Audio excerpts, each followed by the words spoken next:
Awooga.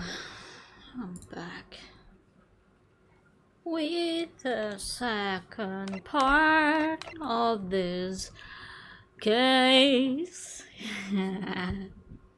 Got my water and I finished my dinner. And also took a shower as well. Kinda stupid.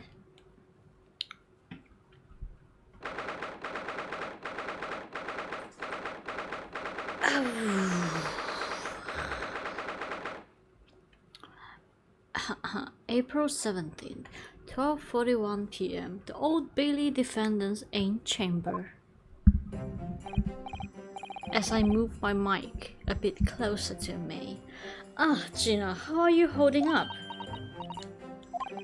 I'm starting to feel quite warmly towards her freaking cold shoulders now. Ginny! Are you alright? Why aren't you saying anything? What's the point, eh? Why go all this trouble and fight so hard for the likes of me? What? You all saw it? The picture. That picture? Huh. You mean this? The photograph taken by Hurley's red-handed recorder? Well, I didn't think it would have captured a scene like that, that's for sure. Oh, hello, Najaf. What up? Yeah, my boy Ham. What up, Najaf? Thank you so much for tier 3. Bro, you don't do that. There's no benefit for tier 3. To be honest, I didn't put any emotes, but thank you so much. They have subscribed for 4 months, which is grateful. Thank you. Anyway, we are trying to finish this case. Like, you can watch the VOD in the first for the first half of the 5th case in the channel. I also watched like the JoJo event there. Wasted my fucking time. It was very disappointing, but kind of funny. And we talk about JoJo as well. Like, I was complaining about like it being a batches release again instead of like weekly. He always complain about tier 3. I'm sorry. I just don't feel like I deserve tier 3, okay? Not your fault, Najaf. I just feel like, do I deserve this much amount? You get what I mean? But anyway, I'm really grateful. You know? I'm shy. Also, hello Taya. Shout out to Taya. What up, what up? But yeah, cozy stream, cozy life. I also wish it was weekly. I know, right? I feel like Netflix is just trying to sabotage part 6. Like, part 6 is already like has a quote unquote bad name to it. And then like my only hope for part 6 to like revive or like get noticed just like part 5 was the anime. And the anime treated it like this, you know? Treated it like a batches release. I'm just gonna wait for like 9 months until you guys get another like what 13 episodes and then like just move on with your life or something, you know? I really rather they just have weekly, because like by this point we probably are still probably still at this point probably still like 24 episodes or something like that. I don't know. It's very disappointing, but anyway. You deserve it and you should know that. Bruh, no, I don't know. But thank you. Anyway, let me continue the case. Trying to finish this with today. Well, I didn't think he would have captured a scene like that, that's for sure. It's hopeless. Anyone who sees it is gonna think I did it, ain't they? Well, I won't pretend it wasn't a big of a shock when the prosecutor first presented it in the court. Surely you've gotta have your doubts about me now. You can't still think I'm innocent. Of course I can. Ow. Baka! You stupid baka! Ginny, why don't you talk to us? Tell me what really happened that night. Exactly. Tell me, man. What the fuck? I am defending you, girl. Please. Oh my god, she looks so mad. Iris looks so mad. Runos cleverly managed to piece together a lot of new information, but still, we really like to hear it from you. Alright then. Ginny looks nice, so nice. I like her outfit, very cute. I know, right? It's something that I would wear. It was like after we had dinner together at your place, right, Iris? Then we all had a chat up at your office, didn't we? Yes, I remember. Yeah, you're still going? Hello, Don. Yeah, I took a break, like a 2-hour break, because like I want to shower and eat dinner, you know, I have to cook dinner. So I did that, and then I'm back. I'm trying to finish this case because like I don't know, God know when I will like be able to finish this fucking game because like how busy I am now. No. But anyway, after that I just couldn't get to sleep. So I slipped out and went down to the street to the 2 to 1, what's that even mean? To Windy Bank's place. I had to know if Irish Stories was there or not. The Hounds of the Baskervilles. I also love her design, I know, right? So nice. Back at it again! Hello, Joe! Joanna! Welcome back, BB. Wait. Let me shout you out. Or you can shout yourself, but like, I'll do it. Even though I shout you out again, but I'll do it again for you, BB. Here you go. I've been here the whole time. Oh, Joe! You're so nice! Neat lah. Anyway, I'm going. Okay. I don't know what it's about or nothing, but if you ask me, there's something in that Sholmes. Something in that Sholmes don't like. Something what we don't want people reading. So that's why he lied to Iris about sticking it in lock with Windy Banks for safekeeping. Oh yeah, I forgot about the fucking plot. At least that's what I thought at that time. Sorry. So you broke into Windy Banks? I just had to know if it was there or not. I mean, I had no idea of all that was going to kick off, did I?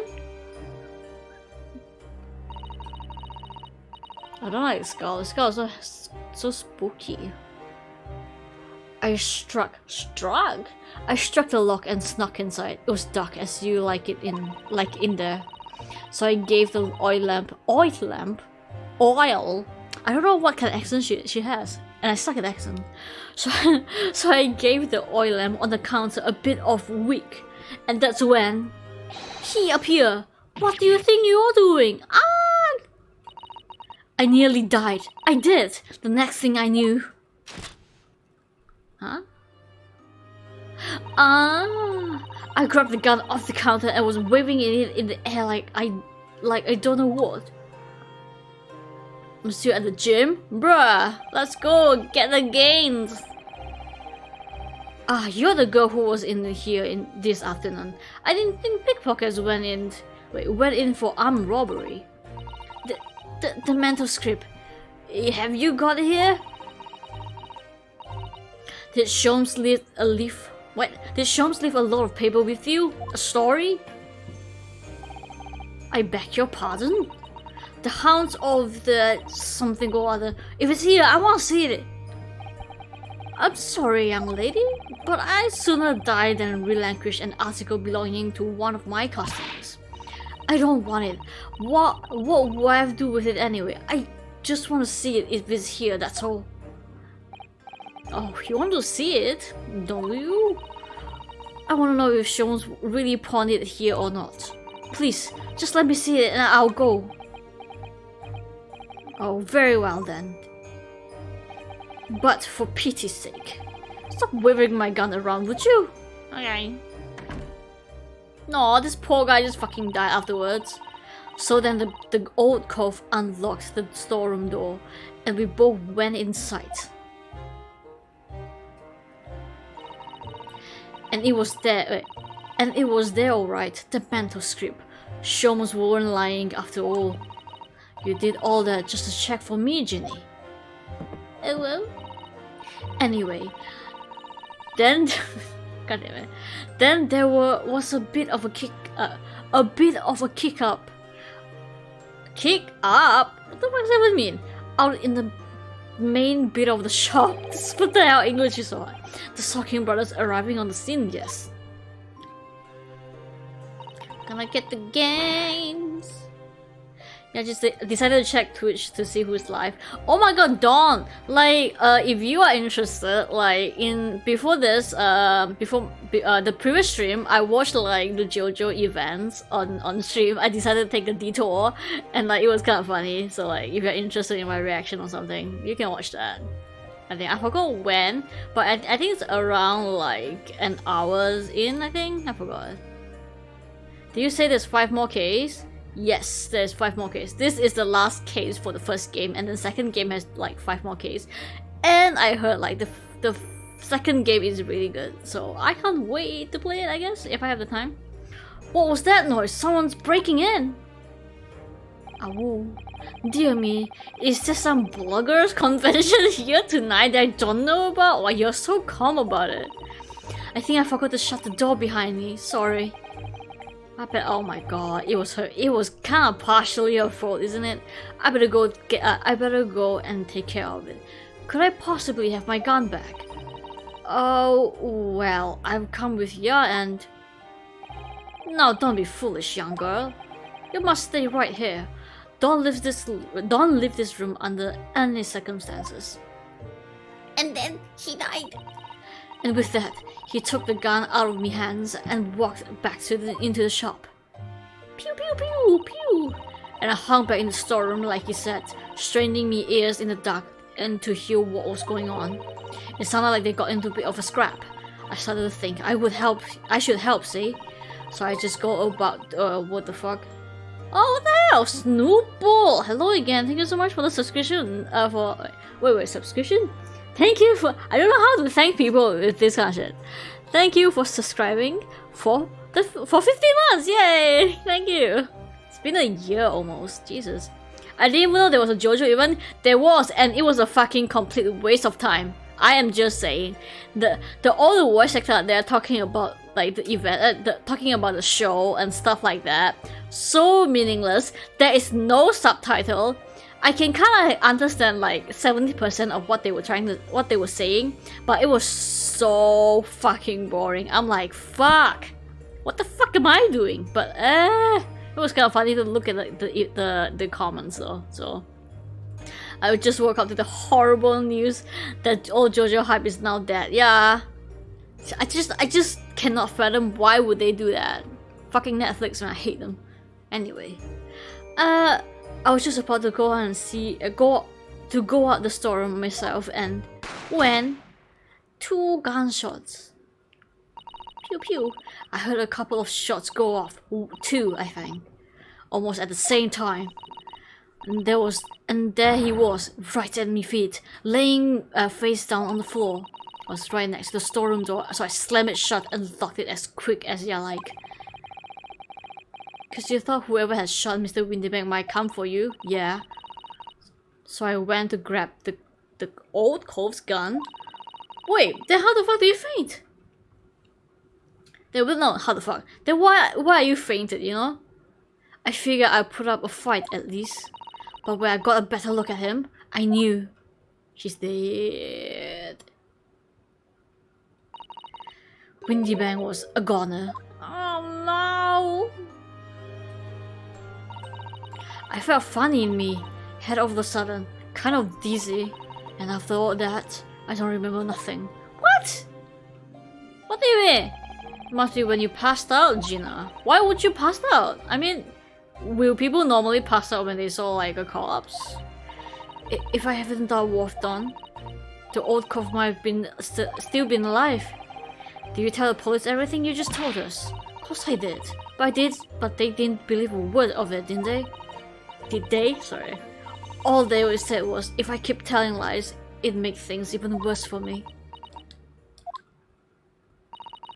You'll be alright, Ginny. Don't worry. Just stay strong. Just stay strong, bros. You said just stay strong, man. No. Runa was about to put the real culprit through the mail and kill them. Run them over. Whatever. That cove. What the fuck is a cove? That cove was what? That cove was there in the afternoon? That Egon Benedict. Stupid ass fucking name. I still remember how he looked at me, like I was nothing. Aww. He was there that night. We don't know his real name yet, but I'm convinced that he's involved somehow. In before he's called Moriarty, I'll be fucking happy. I mean, I won't actually. Anyway, thank you for telling us what happened, Gina. I appreciate honesty. You what?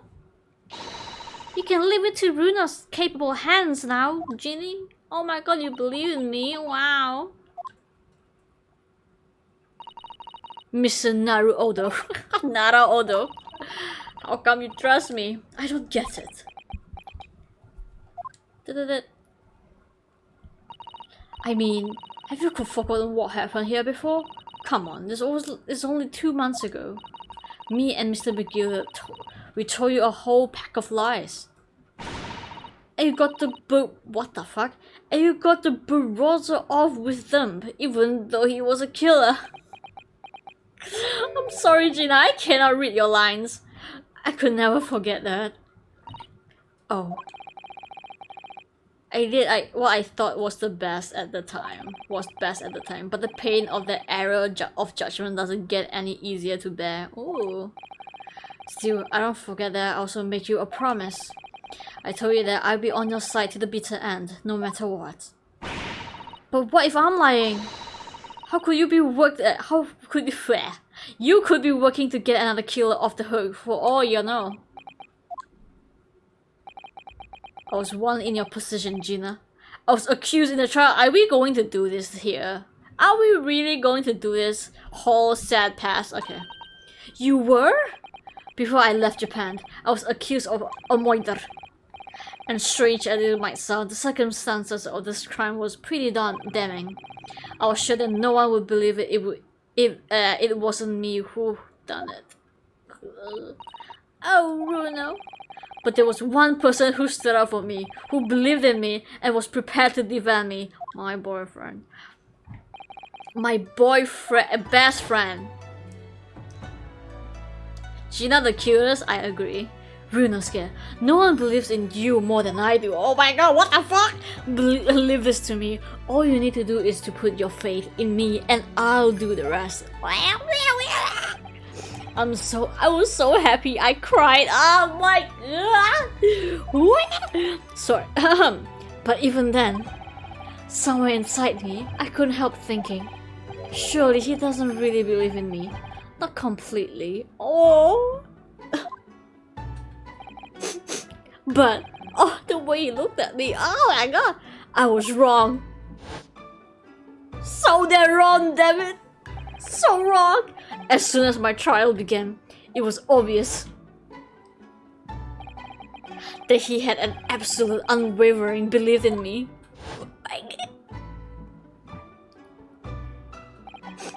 And in turn, I developed an absolute unwavering belief in him. Oh my, what is this? What is this game? Hello? Okay, you know what? Boys can be good friends. Okay, I'm just saying, but like,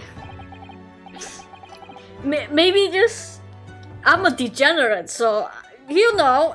Anyway, since then, I came to realize, if you want someone to believe in you, you have to believe in the other person first. Okay. What are you trying to say? I promise you, Gina, that no matter what happens, I will keep believing in you. You better believe it. Tatebayo. So you need So you don't need to worry. I won't let you down. They're very good friends. Yeah, the historian says they were good friends. Yes, even roommates. Even though I'm a diver and a no good liar, you are not like Mr. McGilda, sorry. I know that. Eh? That's right. You're our friend, Ginny. Iris. I know. Wait.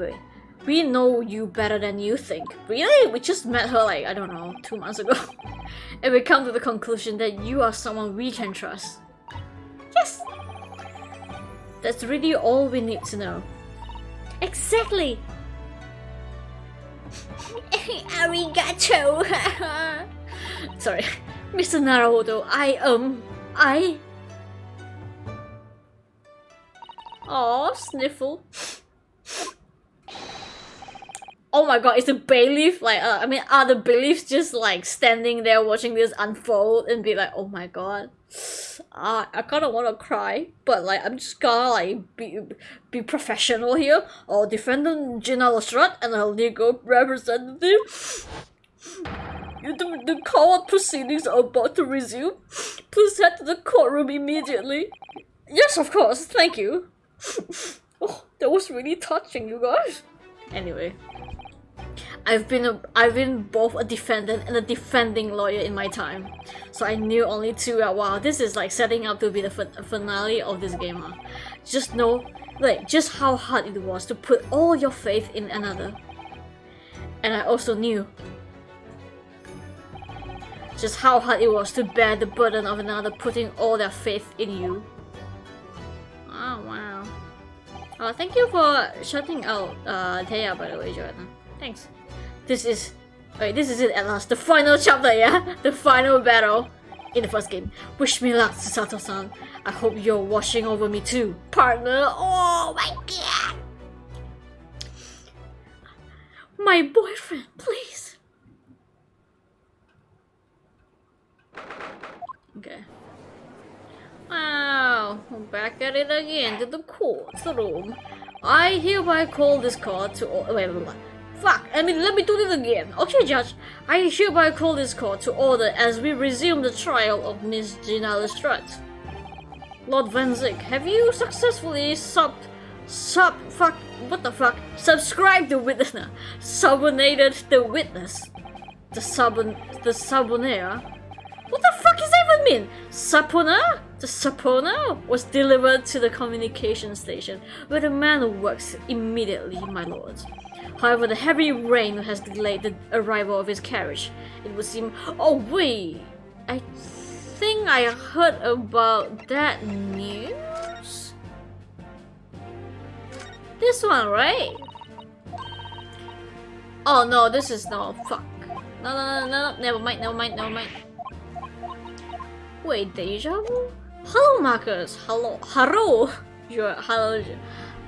Hannah, Joanna, and Fiona says hi. Hello, watching you on Discord together. Ew, don't do that. What the fuck, guys? Don't do it. Anyway, shout out to Marcus as well. He is a very chill streamer. Steampunk girl, so cute. I know, right? She's so freaking cute. I love it. Anyway. I see. Let us turn our attention to Inspector Gregson's pursuit of the case heard by the court this morning. Hello, Potato. Hello, darling. The glaring omission of the third bullet in your report is a serious blunder, Inspector. Hello, Radio Man 123456. Konnichiwa. I'm sorry. Hello. I can only apologize, my lord. And although the defense chemical analysis of the blood at the scene makes a compelling argument, I cannot permit such untried methods to use as evidence in my courtroom. Hamstick crew. I like this. I like the ring of it. Maybe I'll just use it. Hamstick crew. Hello. We eat hamstick every day. It is a big mistake to cross Hurley and me. A very big mistake. Can't fucking read today. My lord, the subordinated whistles had just arrived in the building. Very well, bring him here. Show him to the stand without delay. Mr. Agate Benedict. Stupid fucking name.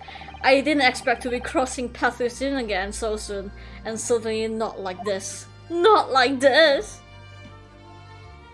Stupid. Hello, handsome boy! Even though you're suspicious, thank you for complying with the court's subpoena. You know what? Fuck this. Give me a moment. How do you fucking pronounce this? Subpoena. Subpoena. Fucking hell, English.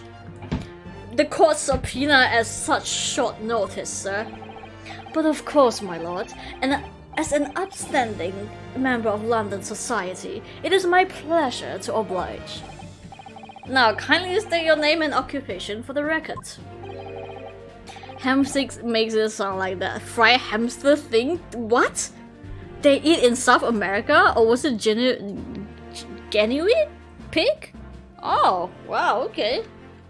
Very interesting delicacy. Ashley, what? Your name is Ashley? Ashley Grayton. I thought it was Edgar Benedict. What's the fucking stupid ass fucking name? Communications officer. Mr. Grayton and I both work at the London's Central Communications Station. Now, perhaps somebody would kindly explain what all this is about. You were apprised of the situation by the court officer on your way here, I presume.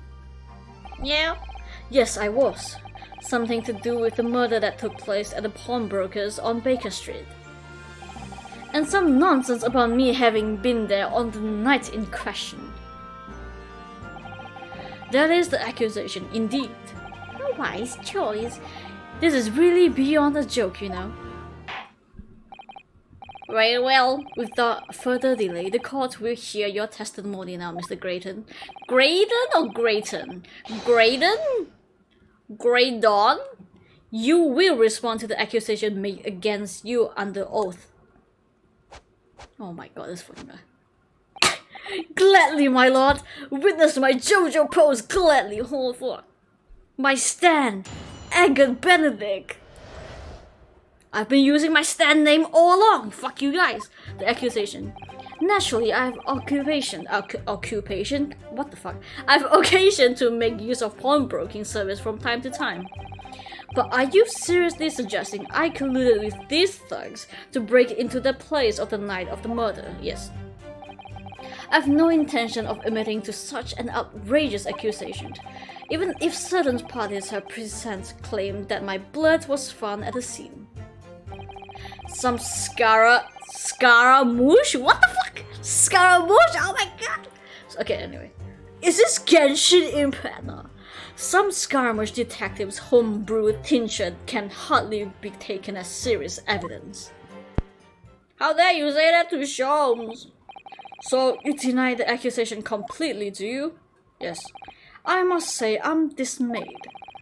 From the highest court in the land to be swayed by this self-professed detective's toy. With the will of the jury, and our great British justice system demands that the jury's will is upheld. Then it would seem that we have the misfortune of the most inept assemblies of jurors today. By golly! How long am I expected to be detained here? If following the defense cross-examination, your involvement in this matter has not been established, you will be free to leave immediately. What, really? Good. Then what's the point for asking him here? What the fuck? Then I shall be away in time for afternoon tea. Some small consolation at least. Let's not let us not hold up Mr. Grayton any longer than necessary, Consul. Proceed to cross-examination. So we meet again, bitch. Your name was stupid. Or is it Mr. Grayton? Grayton, shit, sorry. My apologies. You are? Ryunosuke Naruhodo, defense lawyer. We have met. I don't remember Japanese person, I don't know. If you say so. Ashley Grayton, Enchante. So. What? In a while? Yo, wait, that fucking head looks like, what's his fucking name? Oh, William Zeppeli, what the hell? I trust we can conclude this quickly. Oh no, he's hot. Ugh, but I'm not holding your fleshy head while we do. Why is he so hot? Stop it! Stop it, man! Okay. I like the guy at the left is like staring at him. Like, what's so stupid? Yes, we've even met in the very pawnbrokery where the crime took place on the afternoon of the day in question. Though, of course, you introduced yourself by a different name at the time. Nani? It was Edgar Benedict, I believe. Tell me, what made you...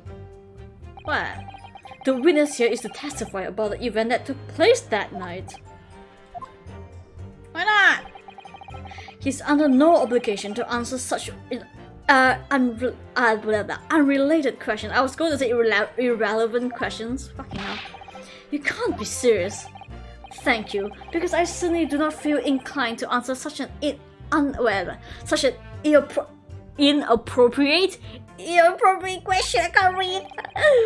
So it's going to evasive. Okay, this could be tricky. Ah! Go back!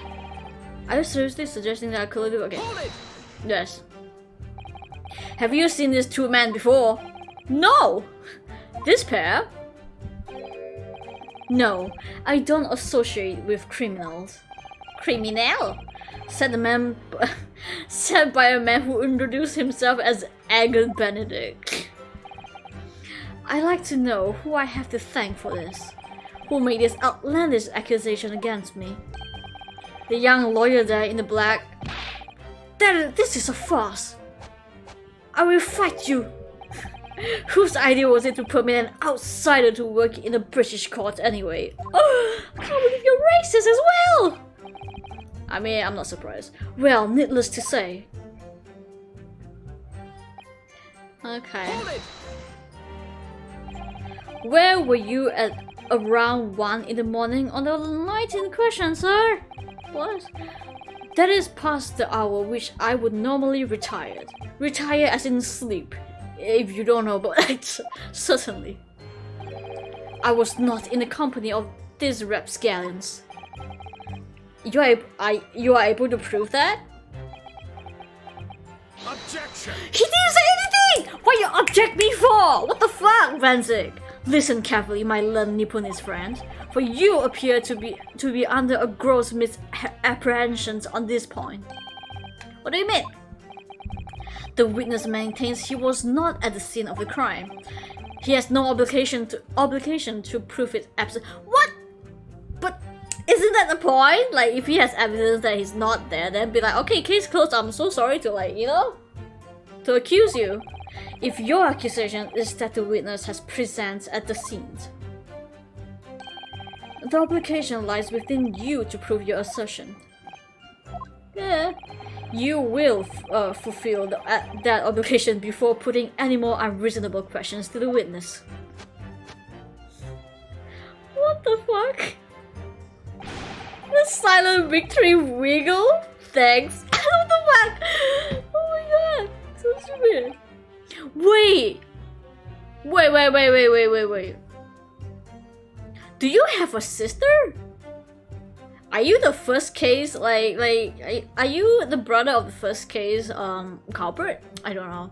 Cause like the move just now is kind of familiar. Those moves I know, right? Bro, that was cringe! Anyway. Hold it! Blood was found at the scene of the crime. There's no question of that.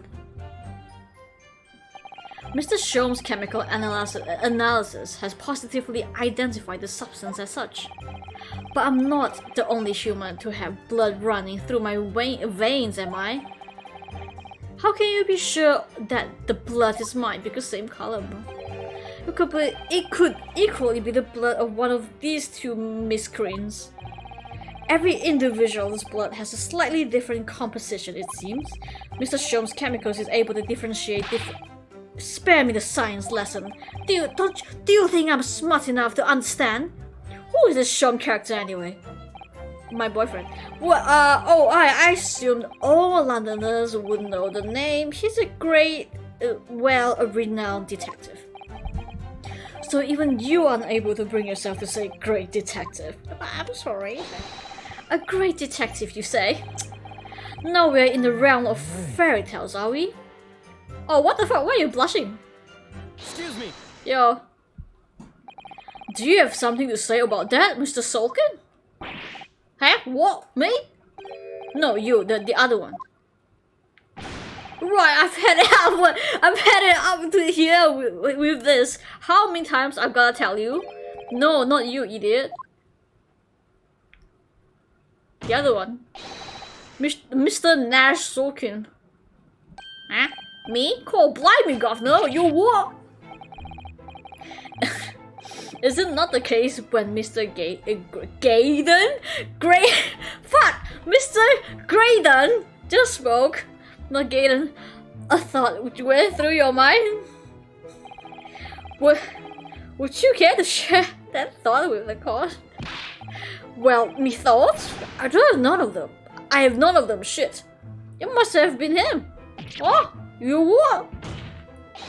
Mr. Nash Tolkien, answer the question, please. What went through your mind when Mr. Graydon just spoke? Nothing, honest, Goth, nothing. I was just thinking, if he waves his arms around like that much more, it will open the... Oh! It will open up the wound again, is all. What wound? When he took the bullet, of course. It was only 2 days ago. It ain't gonna be healed up yet. So I was, well, you know, I was worrying for him and... What a fucking idiot. Oh, hells bells! Hells bells. Mr. Graydon, did you hear that? Oh fuck, I'm doomed. What? Your comrade is worried about you, it seems. That seems pretty good. On account of your injured arm. I knew like he would get injured for some reason. Oh, because he was bleeding. Oh my god, yeah. My lord. Yeah, what? I have no idea what these two wretches are talking about. Wow. Certainly, I shouldn't be expected to answer anything in relation to their mindless insinuations. We know that someone other than the victim was hit by a bullet at the scene of the crime 2 nights ago. Yeah. From the height of the bullet hole in the wall, that the person was likely hit in the upper arm or thereabouts. Damn, he looks pretty good. Let me screenshot this. It looks pretty good. Like pretty handsome. Why are you so handsome? Stop it. Can you stop being this hot? Can you like look away? It's kind of distracting, I'm just saying. Perhaps you allowed a court officials to examine your arm, sir. The left arm that you're currently clasping with your right arm as if in pain. No, I refuse. You have shown no evidence whatsoever that links me to these common thieves. Accordingly, I am not obliged to permit any such invasion of my privacy. Privacy, I don't know. As I've already said, I'm completely uninvolved in all this. I've never had anything to do with the pawnbrokery where this fellow was killed whatsoever. I take no offense at the insinuation that I was in any way involved. Well, do you claim to have had nothing whatsoever to do with Mr. Windybank's pawnbrokery? My lord, the defense would like that last statement to be added to Mr. Graydon's formal testimony. Okay. Continue your testimony, okay.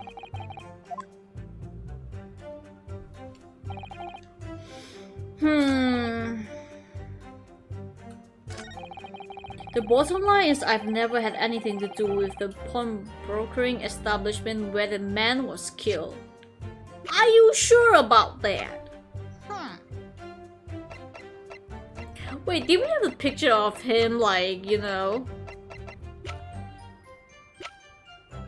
Hello, Cargo! What up? I'm back with... I'll shout you out. I didn't know you stream. My apologies. Cargo-kun.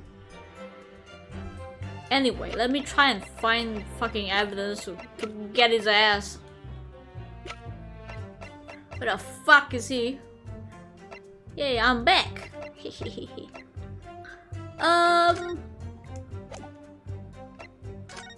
Stereoscope. Wowzer, let me save. I'm gaming, so something to listen. Yeah, that's a big mood. Let's go. I'm glad to provide some noise. Anyway. Oh fuck. Anyway. Never have anything to do with it.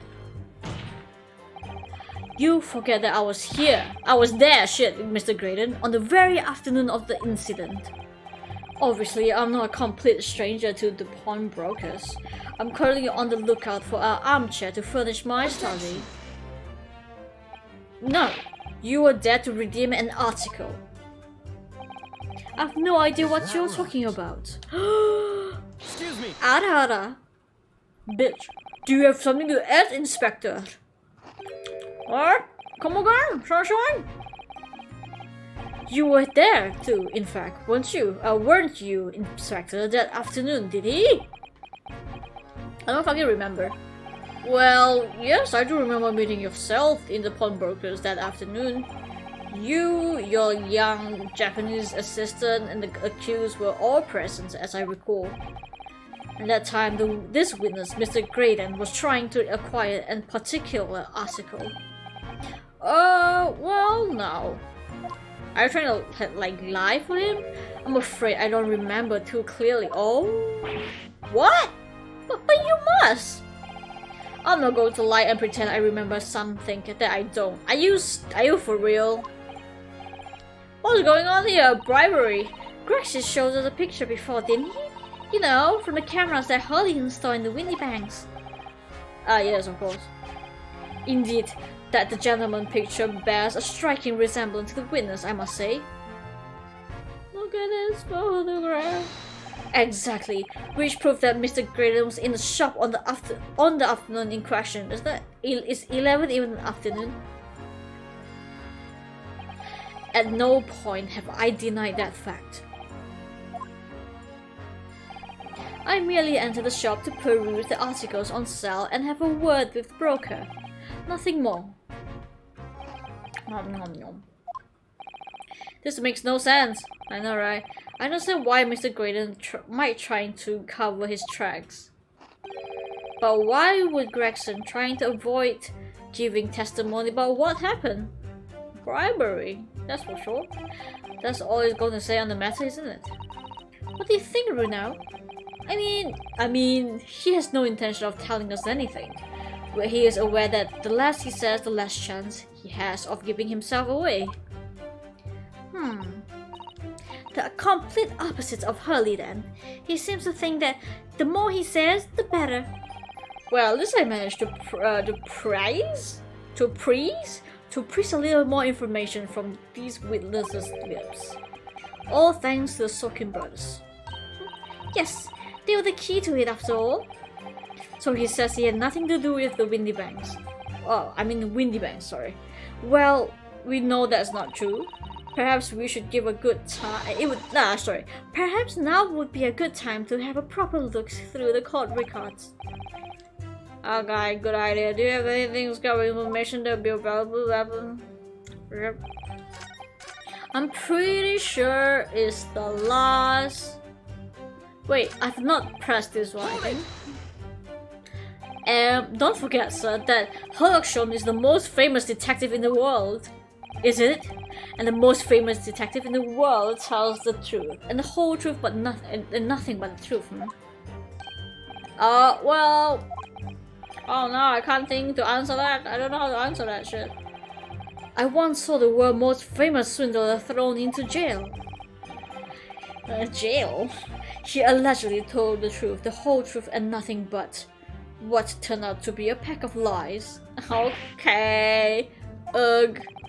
Quite. Now, as you are no doubt aware, the Central Communications Center is the heart of this country's information network. My work there is of paramount importance. That fucking animation is so good. And you have kept me from it for long enough already. Alright, Mr. Big Shot. Let me save. Well...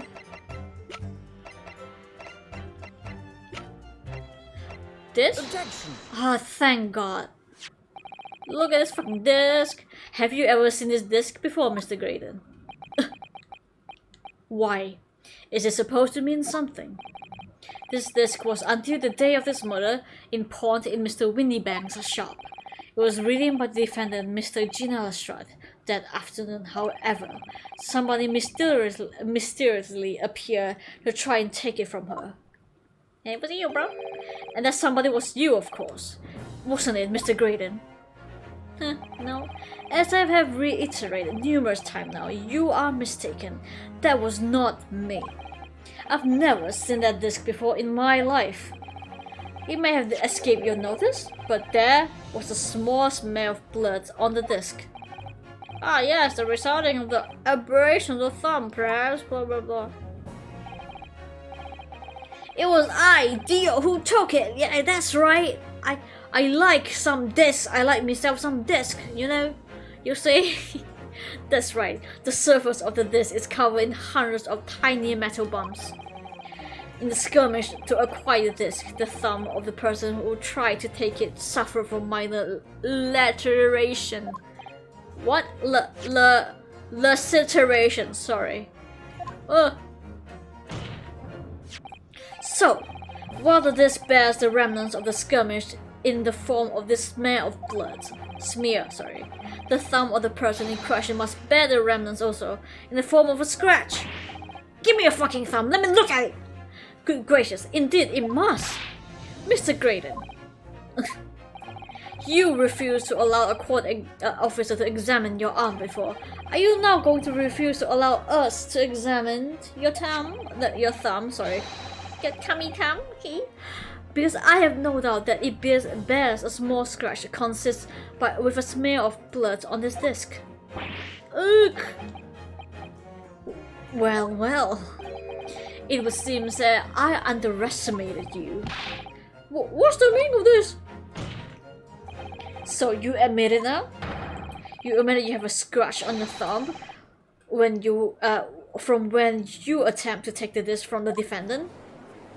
Wow, I can't believe it! Wow! Order! Well, Mr. Graydon, it will appear that there has been something of a misunderstanding here. I did not attempt to take the disc, as you put it. No, quite the reverse. What are you trying to say? It was really quite simple, you see. The disc was mine from the outset. Is there some crime of taking an item that you own out? Wait, what the fuck? That you own out of pawn? Fucking hell, man. What? Well, it seems, Mr. Graydon, that in this piece of evidence, my learned friend has established a link between yourself and the incident. Incidentally, accordingly, let me drink this water. Okay. Accordingly, you will tell the court everything you know about this disc now. Yep. As you wish. Though I'm quite sure it has nothing whatsoever to do with the pawnbroker's murder. Oh, will it? Find out next week. The disc. The note on the disc saying for Mr. McGilded, but this item belongs to me. The redemption ticket was stolen from me by the accused, that filthy gutling on the day in question. I proceeded at once to the shop in order to explain my situation and redeem my article. In the end, of course, the disc was taken by the police. In other words, I had absolutely no reason to break into the shop later the same night.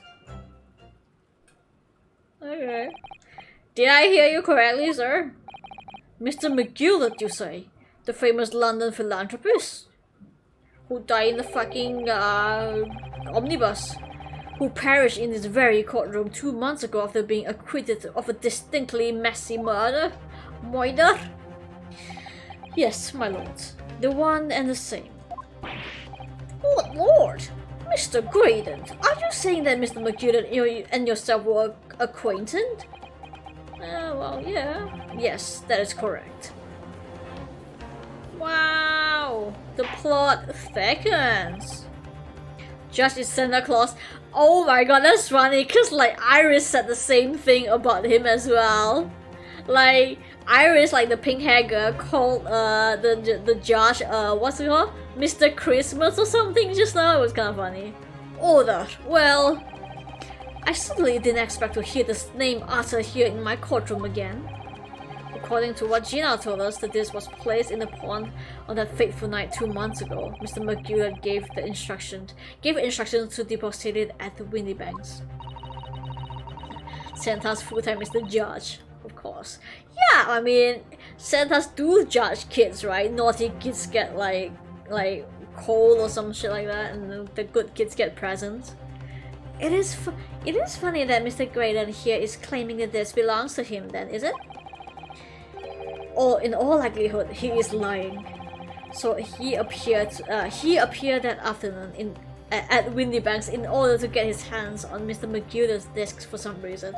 I'm pretty sure this has some fucking controversial like stuff in it. That's why he's trying his best to like get it. Maybe like some government secret. I'm just saying. Consul, you will commence your cross-examination, please. Okay.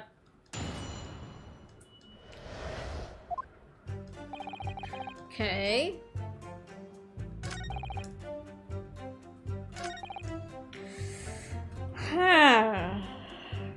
How the fuck do you redeem your article when you don't have the fucking ticket? Have you ever been to Windy Banks before? Only once for the purpose of pawning something. But like many, I enjoy browsing in such establishments. So when you notice that the pickpocket had taken your ticket, you chase after her, is that correct?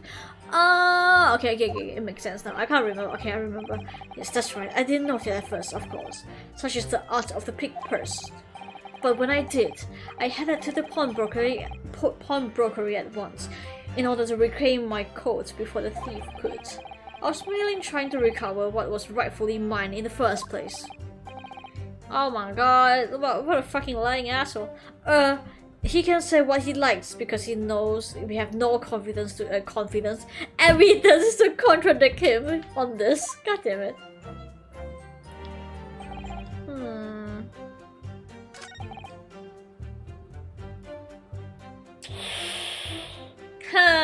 Okay. No reason to break in, but perhaps you've seen something of value amongst the forfeited items. No, not at all. Oh? Are you sure? A valuer was bought in by the police to access everything in the shop. With that exception, every article on the shelves was common or garden bric-a-brac. What the hell does that mean? In that case, it is clear that you broke into the shop later that day in order to recover Mr. McGuire's disc. Now, have you not been listening, man?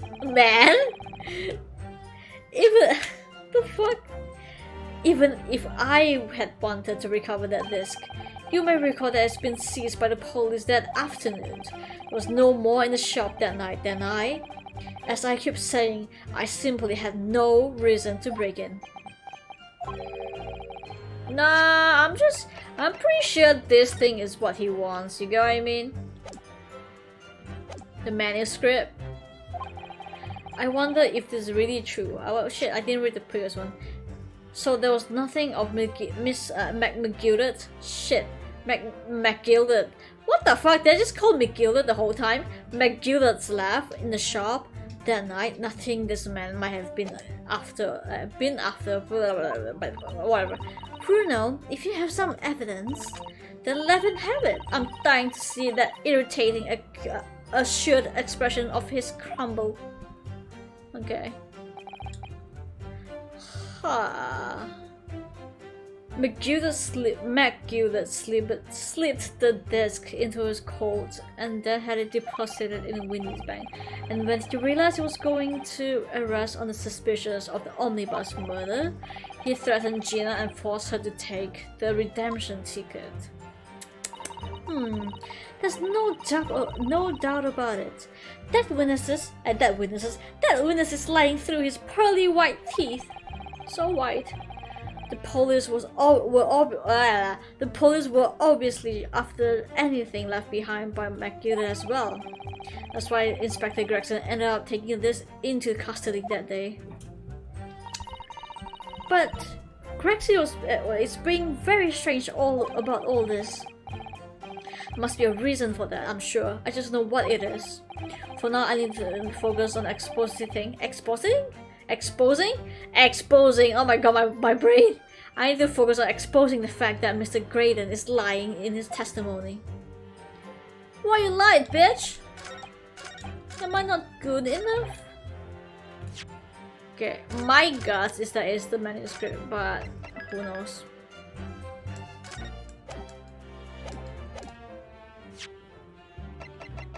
Objection! No! What? Okay, am I like 5 steps ahead of the game? Because I'm pretty sure that's what he wants. Eh? Honey?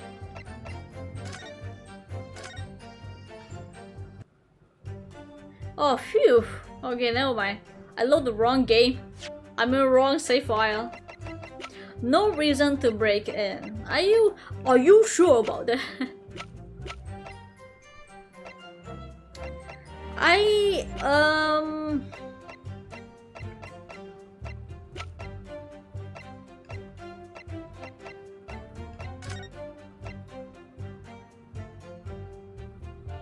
What the fuck is this again?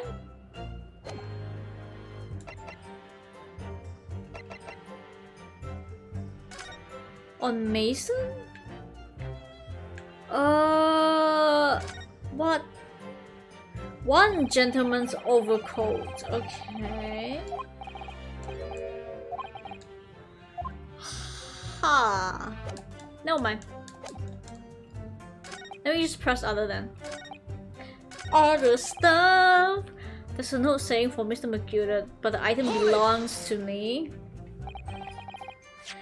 Would you care to explain how this belongs to you? As you will observe, a communication officer such as myself commands a fine salary. Oh, nice. You are certainly exquisitely dressed, sir. So you see, I have little need to make use of the services provided by the pawnbrokering trade. However, I did once find myself in the difficulties of having misplaced my purse whilst on an errand, which is why I pawned my fine black coat in the broker in question. Oh. Okay. You claim that was your overcoat? Obviously. And in my haste, I clean forgot that the music box disc was in its pocket. And yet there's a note on it that reads, for Mr. McGilder. I'm a collector of rare and unusual music box music. Am I reading that right? Music box music? This is a shitty fucking sentence. What the hell? I first met Mr. McGilder at a gentleman's club in the city and was interested to discover that he shared my pensions in that area. So the disc in question is a pre-production sample. I promised to let Mr. McGilder hear it. But then you forgot that it was in the pockets of the overcoat you were forced to pawn. Yes, exactly. Sheila didn't mention any of that in her testimony 2 months ago, did she? No, because McGilder has threatened her to keep her mouth shut. Which means if you dig too deeply here, it's going to expose Gina's perjury. Oh dear, this is complicated, isn't it? Anyway. Huh. Hold it! So you're saying that Miss Lestrade lifted the ticket from your pocket or bag? That's right. Despite being mindful of danger when walking in the insalubrious areas, her kind frequent. Wow. Objection! Excuse me. Miss Lestrade did no such thing. Well, of course you would take that stance, but the girl is a regular offender. You came to the pawnbroker. Oh my god, how many times do I have to say that word? Pawnbrokery. That they prepare with all the information you needed to identify the defendant. You were looking for her. That's what brought you to Windybanks. To get your hands on Mr. McGilder's disc. Objection! my learned friend. It's a veritable font of nonsense. Nonsense? I concur with the prosecution. What? You will refrain from conjecturing in this way, is that clear? Yes, my lord. Then I'll continue with my testimony for what possible use it can be. Okay. Hold it! Have you ever been to the Windy Banks before? Yes, only once. Oh, okay, I asked this before. Okay.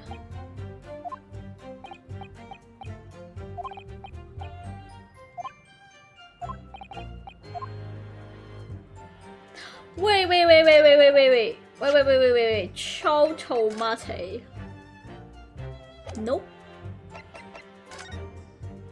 Nope. What the fuck does he want then?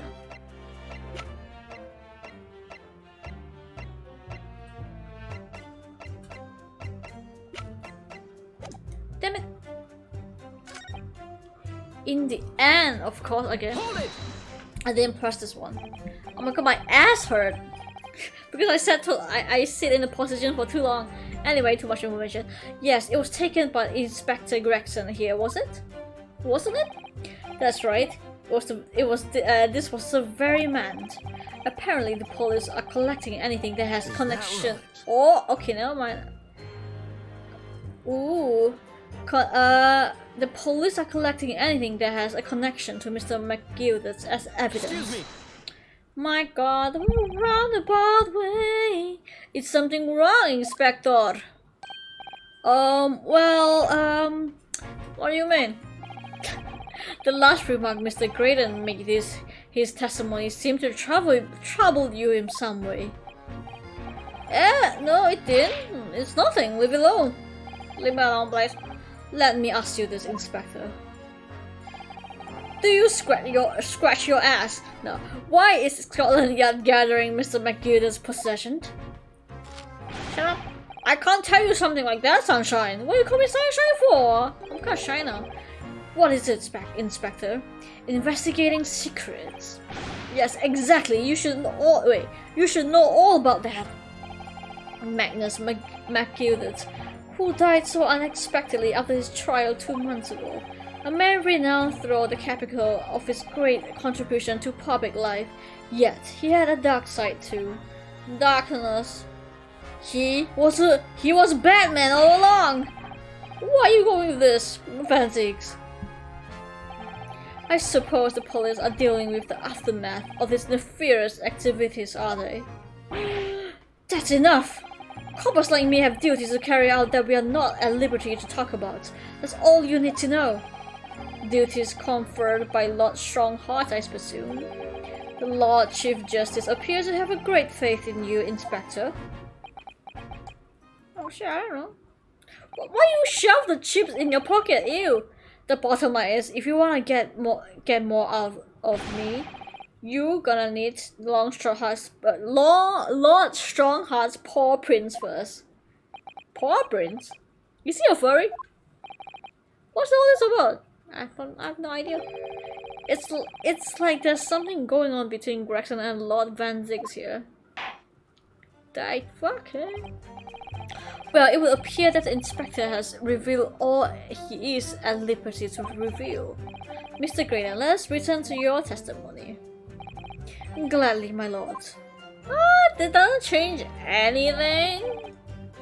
No, what's the point?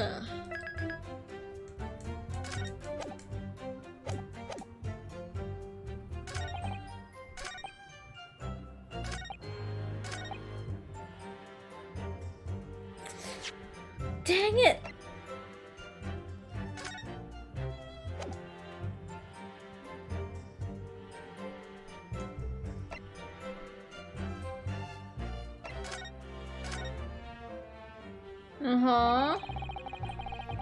One small box? Wait, what? Mr. Windybanks appeared to have the back of this photograph to write out a redemption ticket. He's written very neatly, but still, perhaps he ran out of paper, so he had to use anything on hand. I don't know what the front and the reverse side now. It's a fucking cat. I don't know. Wait, what the fuck is a small box? I don't remember this shit. Nani?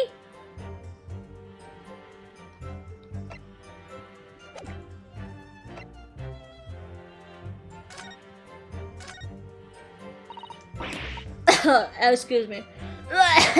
Pawnbrokers perished in pig purse plunder. How awful! For Ginny, I mean. But tomorrow's headline will be "Discharged diver is Donna's do-gooder," right? Yes, something like that. If possible, I could go even bigger. Bigger? How? Proud pickpocket protects planet post-trial, perhaps. Protects planet? Oh, I can't wait for tomorrow now. It's going to be so great. Damn. What the hell? Wait.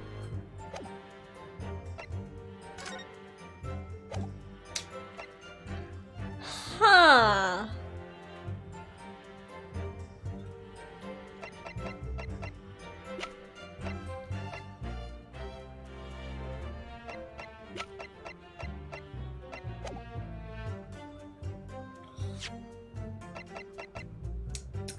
Is it?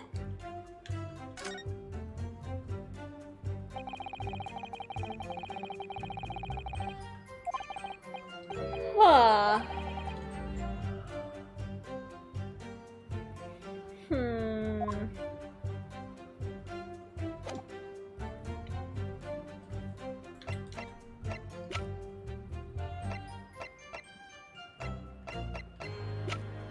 I don't know. Do I look like I know this?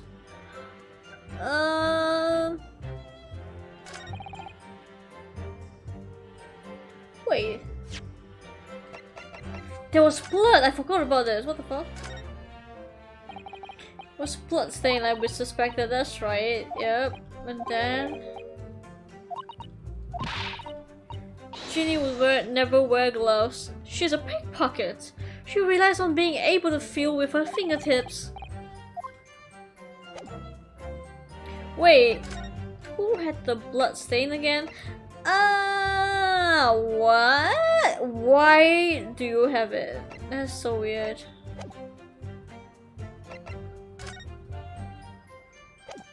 It belongs to... wait, what? A small box? I don't know. Let's save it again. Just fuck it.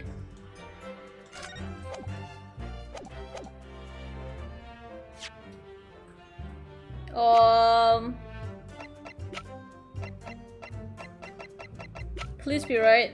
Objection. Nope, it was not. Fuck. What the fuck is it then?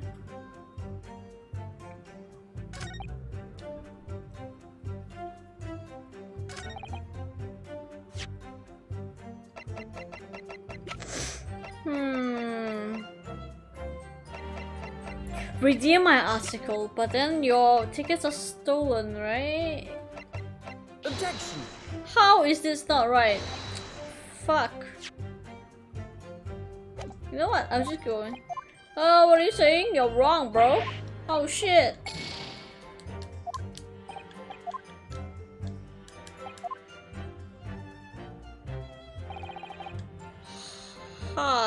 To explain the situation and of course taken by the police.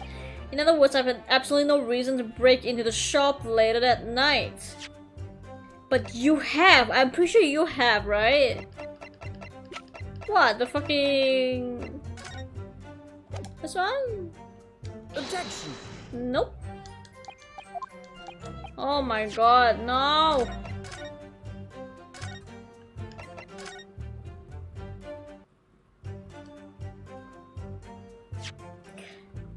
Absolutely no reason. Did I just go in by one?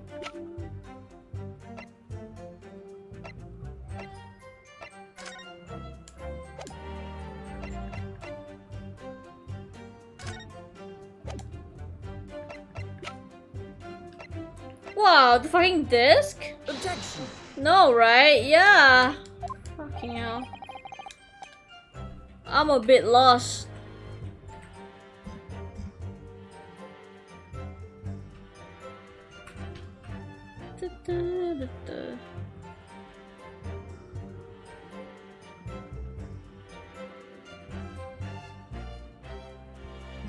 I don't get it.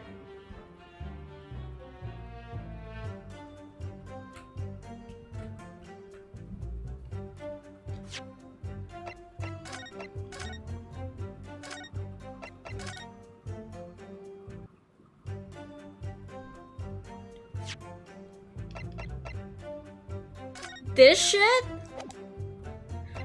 Cause like he wants to but this was already expired. This is like 13 February. Objection. How the fuck, game? What? This disc was deposited at the Winnie's Bank on May instruction. You knew that and you were there to with the intention of obtaining it for yourself. Objection! Wow. I don't fucking get it. Conjecture again. And in any case, that the disc was taken in custody by the police that afternoon. The witness had no reason to visit the pawnbrokery again that night. Why? Sorry, my learned friend, but that's not true. Oh my god, how the turntables. Oh my god. What? You call me a learned friend, bro, but that was my line. Mr. McGill had another article in Pawn at Winnie's Banks. Is this the second? Oh my god, really? As this second pawnbroker's ticket proves. Ugh. There was 2 articles belongs to Mr. McGill and in Winnie Bank's pawnbrokery. The reason you broke in the shop that night was to recover the second one. Together with your accomplices, the Sulking brothers. Oh my god. Ugh. This is the second ticket, isn't it? Oh my god. Why didn't I choose it in the first place? What had the man deposited? A fucking box? An article description reads, 1 small box. Huh? A rather vague description, it seems to me. Are you suggesting that I broke into the pawnbrokery with this clowns in order to steal some trinket box? Yes. I believe there are adequate grounds to suspect that you did it, your producers. This is absurd. Why on earth would I do such a thing? Once the article has been forfeited, I could simply walk in the shop and purchase it. Because I'm rich. There would be absolutely no need for me to resort to theft. Sorry. Well, shit, that's a good point. Indeed. The witness makes a solid argument. So that means for some reason, this craven fellow needed a small walk that very night, does it? Objection! No, what the fuck? It is time to put an end to this nonsense, my lord. What? How could you be a little less cryptic, Lord Fancy? Ooh! I do hate to ruin my learned friend's argument, but the truth is quite incontrovertible. On the night in question, no small box was taken from Winnie Bank's pawnbrokery. And the rest assured, the prosecution can prove it. What?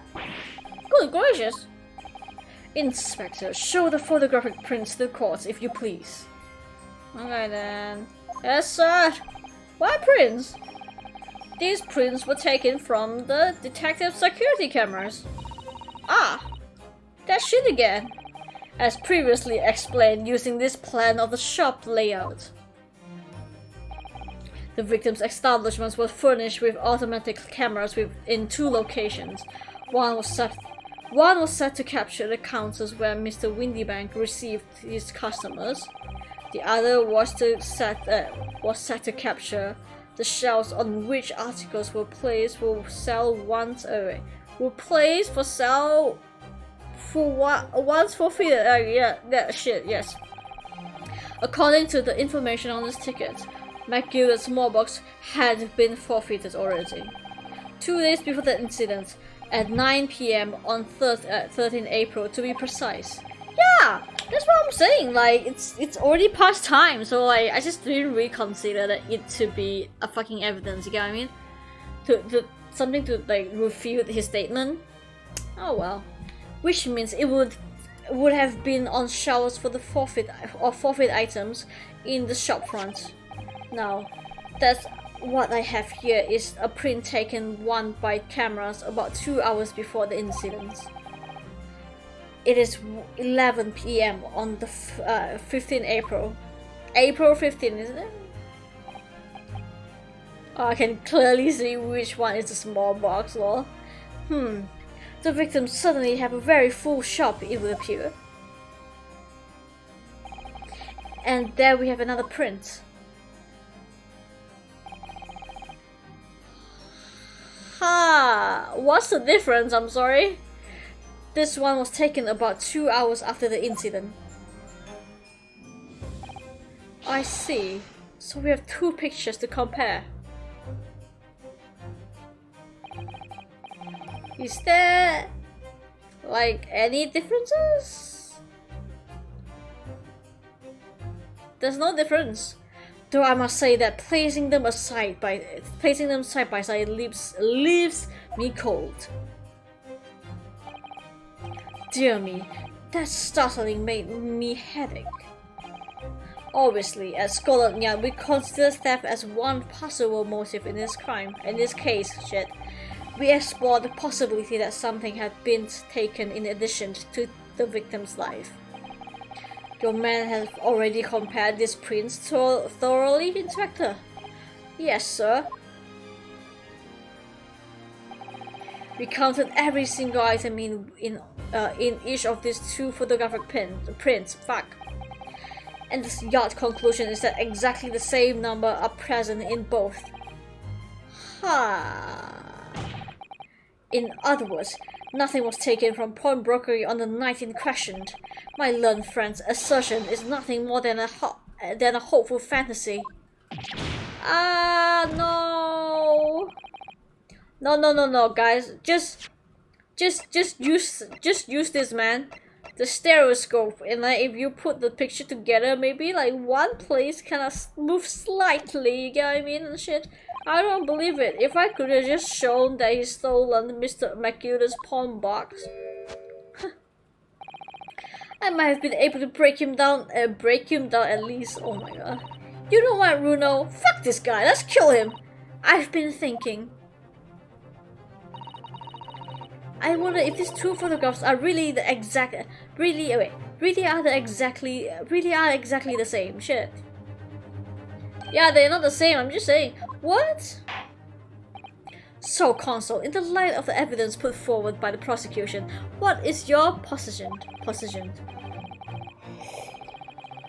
Yum yum yum. It seems that, in fact, on the night in question, nothing was stolen from the victim's establishment. Do you accept the prosecution's assertion?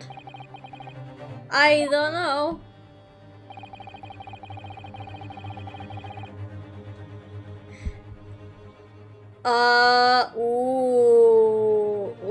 Okay, they're letting me do that. Okay. Go. Yes, I'm gonna use the evidence for this. Use a piece of evidence! I have an evidence that can prove it! Before I give my answer, my lord, I have to try something if I may. Try something? What do you mean, Consul? I need to use a certain piece of evidence from the court records to identify the discrepancy. Masaka. I'm not entirely sure I follow, because you're dumb. This. Take that, bitch. I like to use this device, my lord, to view the 2 prints stereoscopically. Oh! Ah, yes! You've caught the bug at last! You can't resist it, can you? Haha!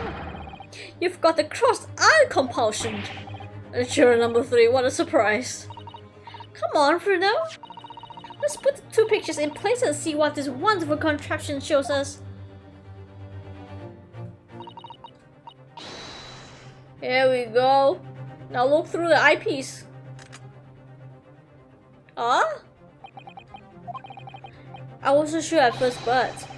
Oh, really? Oh my god, I thought it was the blue box. It was this box? There is a clear discrepancy between the two prints. What? You must identify the location in question of the court console. Oh, here, bro. The fuck? No shit. Take that! Right here. Are you serious, game? Granted, these two prints are almost identical. Almost. However, there is one minor discrepancy between them. What? Look at this photograph. If you view these two pictures stereoscopically,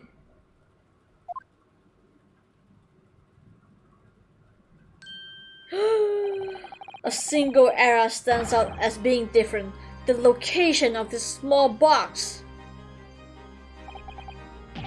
Let me wait. Unbelievable. Oh my god, I want to screenshot. This is so rare, this model. Lamau. Wait, didn't the Scotland Yard just like, you know, tape the two pictures together and see it under the sunlight to see if there's any discrepancy? What the hell? You call yourself police? You suck, bro. Wow, by Jove, you're right. How extraordinary. Yep. What this tells us is very simple. Mr. McGiller's small box was indeed not stolen from Windy Banks on the night in question. However, maybe the contents was being stolen. However, there can be no doubt that someone picked this particular box and then returned it to its place on the shelves. Are you suggesting that the small box originally deposited by Mr. McGill is in fact, yes, the very same small box I just identified in those photographic prints? Objection! No, you're wrong. Mindless guesswork. What if it was? It was. Sorry. Yeah. A box was moved on the shelf. Nothing was stolen, which means quite simply that nothing has changed. That may be true, but alright. Okay, wasn't stolen. It was moved to change things. It changes nothing, it changes everything. Does it? Does it change everything? I don't know.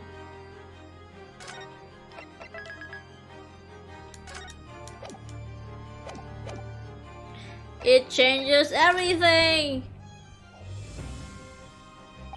I believe this changes everything about the case.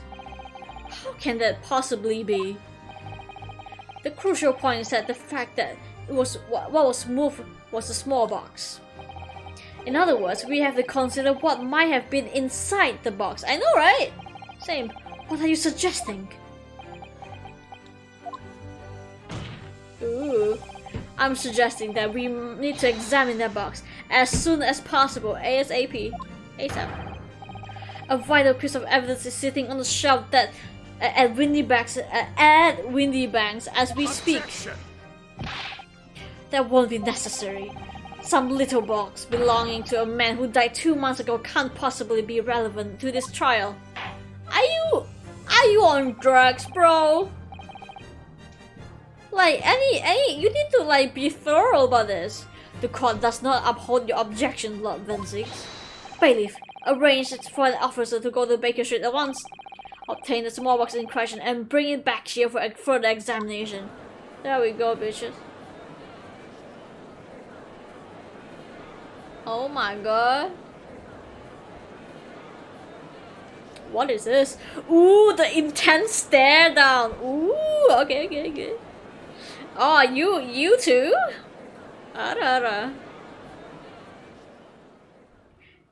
After an awkward silence. It is here.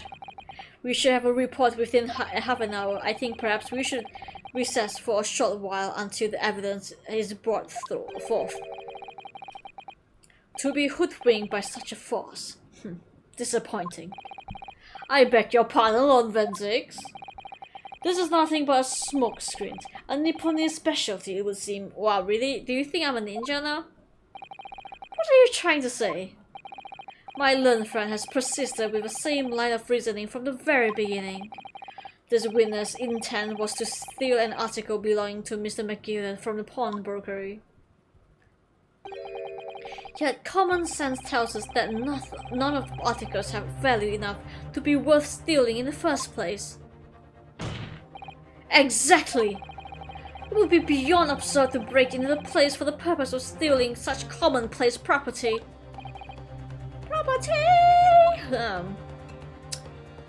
But the problem is not the value, but like, you know, something more, like a government secrets or such.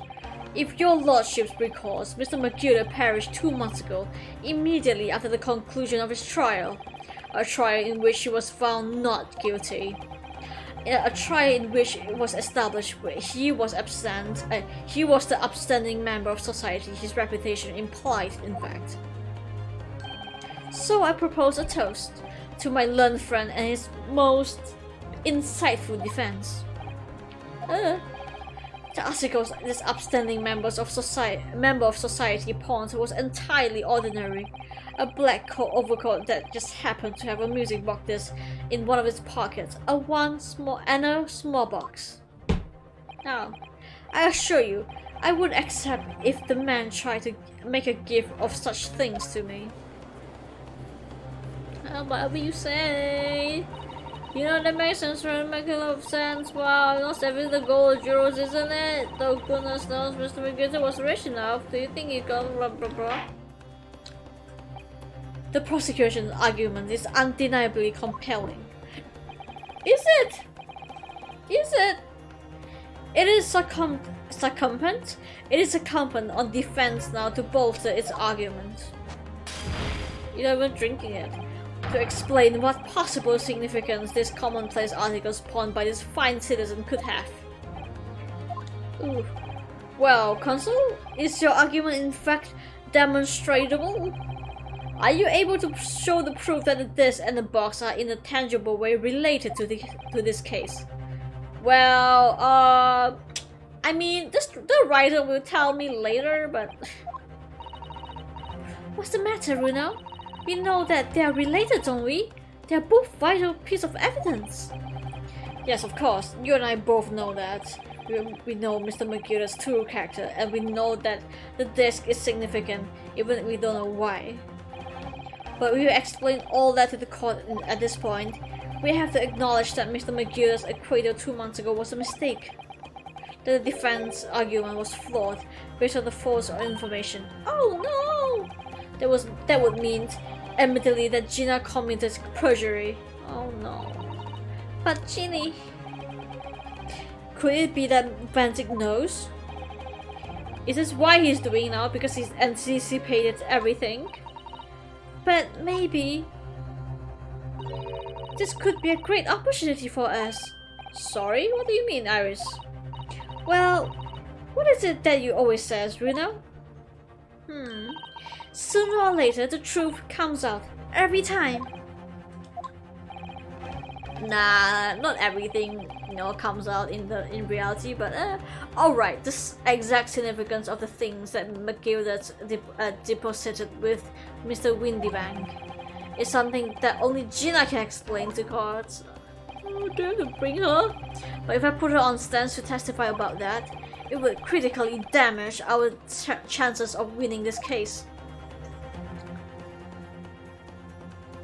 Well, shit. What's the right thing to do here? I don't know. We'll find out after we take a pee break. Cause I wanna pee. Okay. Very intense pee music, I guess. Okay, pee break. 2 minutes.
Awuga.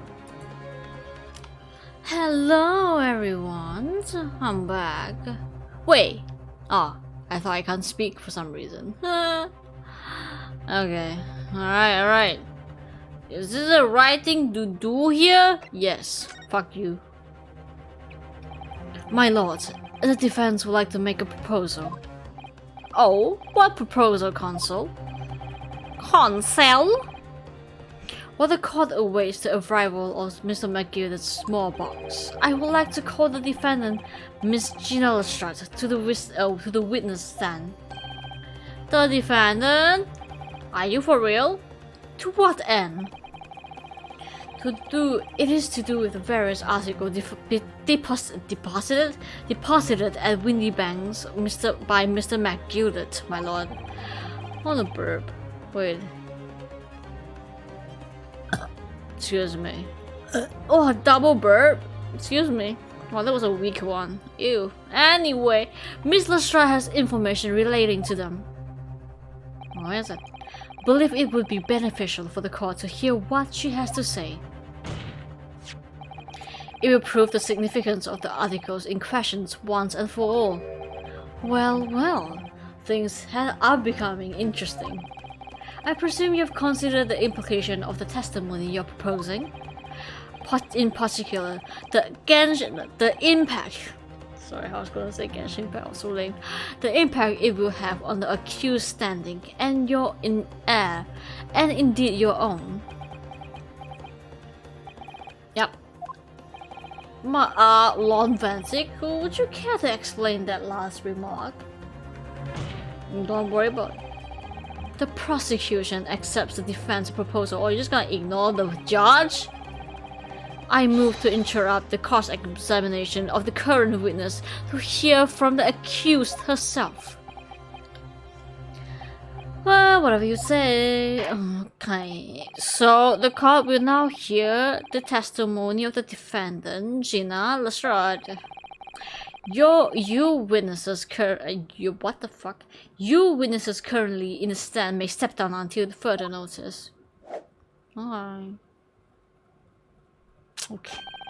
Then I shall bid you good day. You're not leaving, bro. Wait. You, sir, shall remain in the stand while Miss Lestrade testifies. As you wish. Ooh. Alright then, Gina, it is time. I know this will be hard, but please put your faith in me here. Good luck, Runo. Okay. Are you guys sister? Okay, maybe they are just blonde, you know. I don't know. The articles that Mr. McGillicud had deposited in Windy Banks pawnbroker are intimately related to the omnibus case, the trial which was here in this courtroom 2 months ago. Huh. And I remember this young lady being brought before me in that trial as well. That's right, my lords. Her testimony helped establish the innocence of the defendant, Mr. McGillicud. Then the omnibus case was intriguing, to say the least. And now here we all are again, the same players in this trial facing each other once more. Oh, so poetic. The twist of fate, perhaps, my Nipponese friend. Can you stop calling me that, bro? Allow me to recap the events once again. No, one to recap! An old brickmaker was stabbed to death in an omnibus running along London's winter streets. Not sheets, goddammit! Apart from the victim, there was only one other person in the carriage, Mr. McGillicud. McGill or McGillicud? What the fuck? Gill, right? Naturally, he was prime suspect of the murder. But as the trial progressed, another possibility emerged. That the murder in fact took place above the defendant's head on the roof deck. with the body being dropped through the skyline into the carriage below. Oh, that I forgot, huh? Go on, man. It was Miss Lestrade whose testimony brought that possibility to light.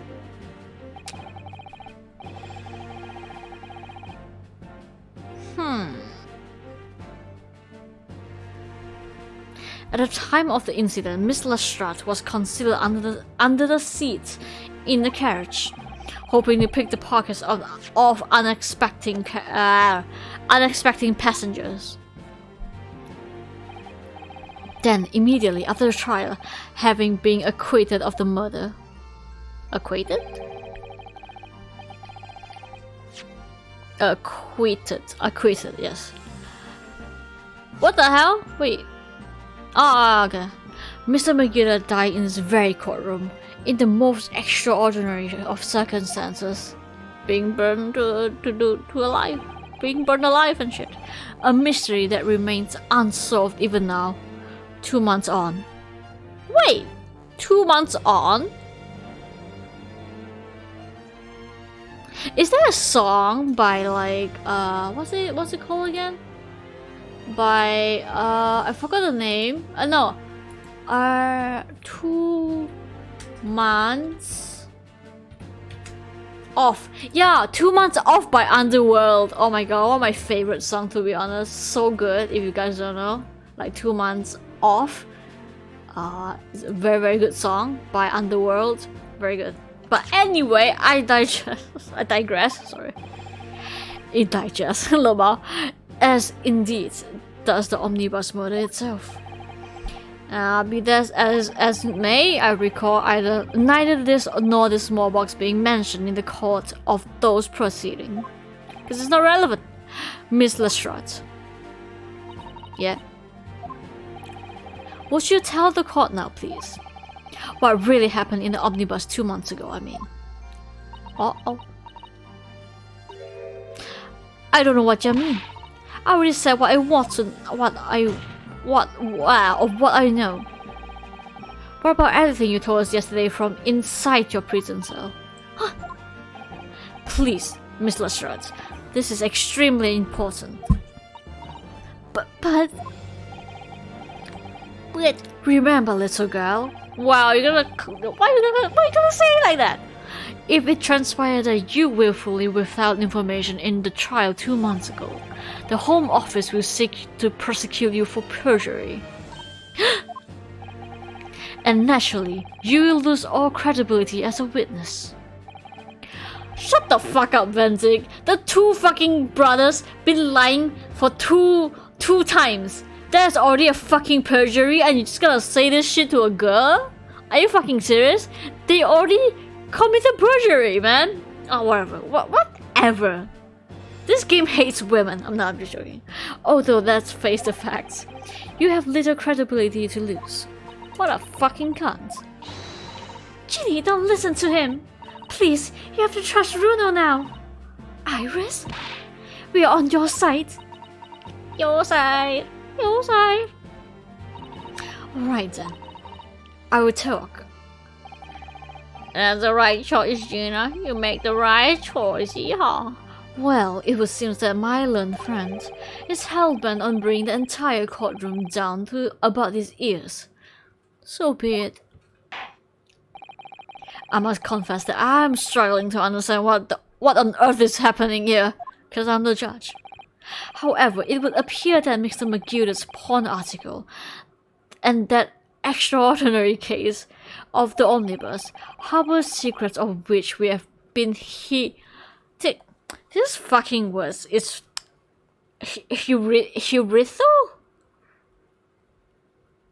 Hitherto? Hitherto, oh fuck you game. Hitherto unaware. So Miss Lestrade, let me burp. Excuse me. So Miss Lestrade, you will now give us your testimony before the court about the events 2 months ago. You will reveal the truth, a commodity solely lacking in your original statements. So this is it, and everything has to go out like Venzig said. This could bring the whole courtroom down about my ears, but as a lawyer, I'm prepared to take the risk. That risk. Oh boy.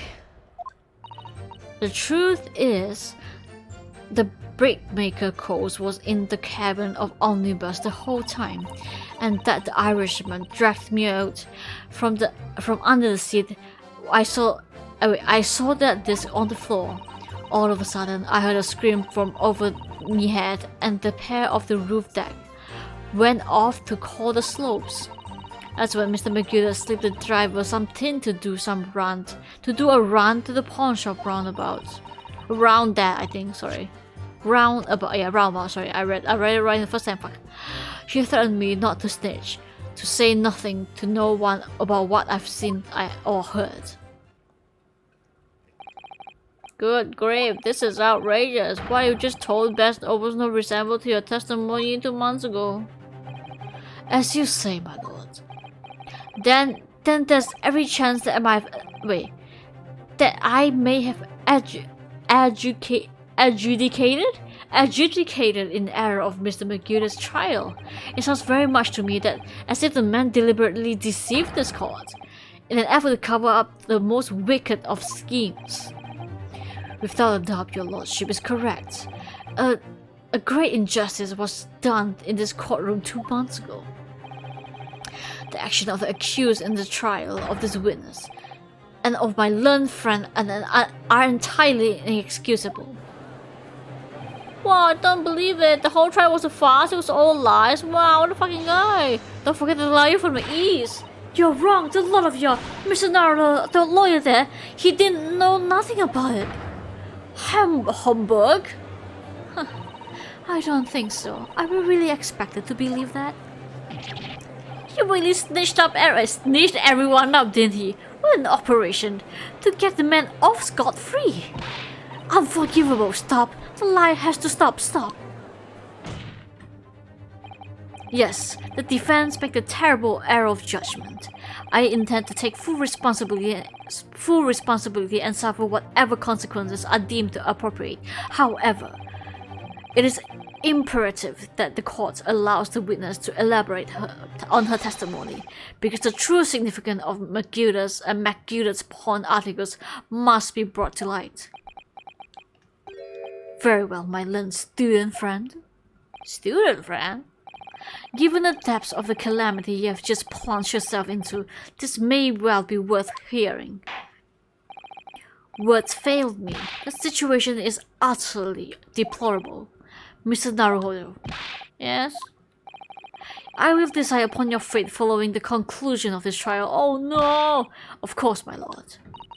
Blimey, Mr. Naruhodo. Now, Consul, proceed with the cross-examination. Oh. I took the L like a real lawyer. Wait, why are you facing that way? The guy next to him. The guy next to Gina. Hold it! Were you hiding in the cabin at the time as well? And you were hiding in the cabin all the time as well, weren't you, Miss Lestrade? And if I remember rightly, the storage compartment underneath one of the seats. Yeah, that's right. It's pitch black under there, so you can't see nothing all about. What? What the fuck are you guys doing there? What? You guys are gossiping! What the hell? Excuse me? What the fuck? Judge, are you seeing this bullshit? Now, in your testimony 2 months ago, I feel certain that you claim Mr. Magruder was the sole passenger, did you not? False testimony, my lord. That's what he told me. That's what he told me I had to say. But it's important that you tell us the truth now. Were Mr. Magruder and the victim acquaintances? I don't know. But I heard them talking a lot.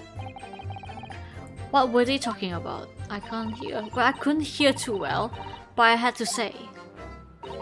I think it was about money or something. They keep talking about buying and not buying. Huh, perhaps business dealings of some kind.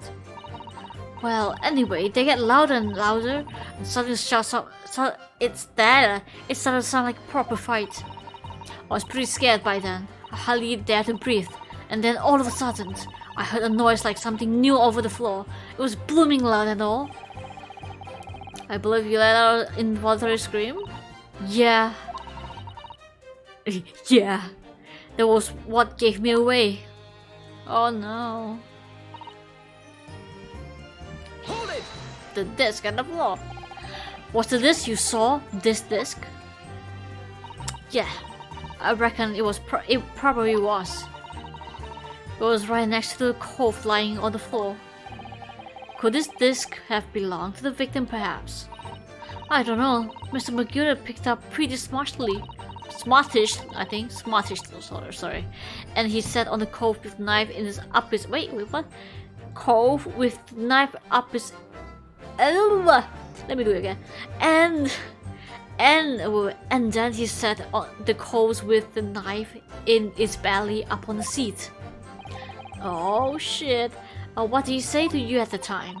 He told me not to say a word of what I've seen or heard to no one about this and all. I was that scared. The way he was looking at me, I thought, if I didn't go along with it, I'd get stuck with the knife too. Then he started asking me a lot of questions. Like what my name was and where I lived and that. He asked me he asked me about being a diver, that too. But after a while, what happened in the carriage was noticed. Yeah, that's right. The first kind of rapping noise. Rapping noise? Oh, yeah, the scream. There were two gentlemen occupying the seats on the roof deck, I believe. That's right. These two fucking guys.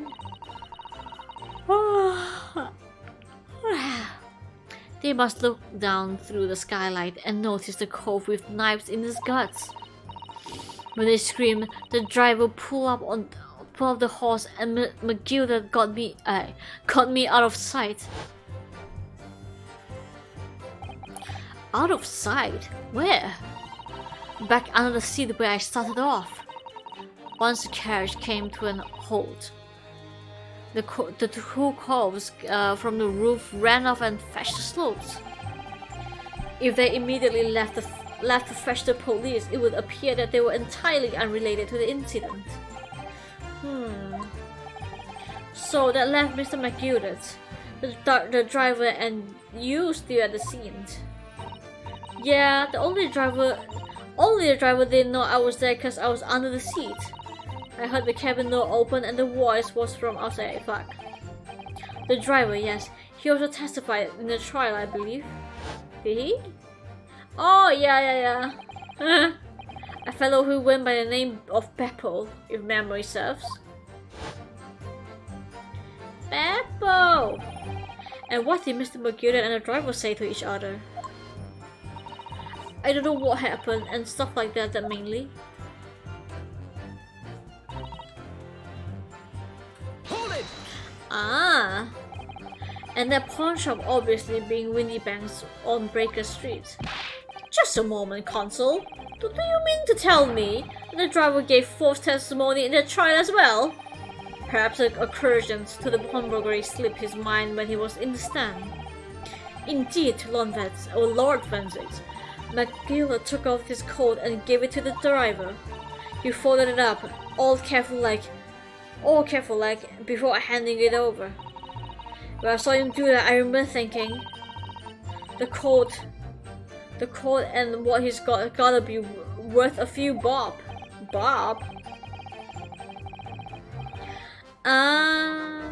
Gina was sure that this must worth more than Mr. Windybanks was suggesting, was he? I remember his quibbling him over the price and that afternoon at the pawnbrokery. The driver looked pretty happy when Mr. McGilder flashed some brass in his face. He went running off at a lick. Then the botrugger called me and told me to come out from the Drag's cabin. Sorry, now this. Okay. To threaten you? How exactly? Told me he be what the fuck? Told me I only be able to scrap her if I did exactly what he say, which included giving false testimony in court 2 months ago. Yeah, that's it.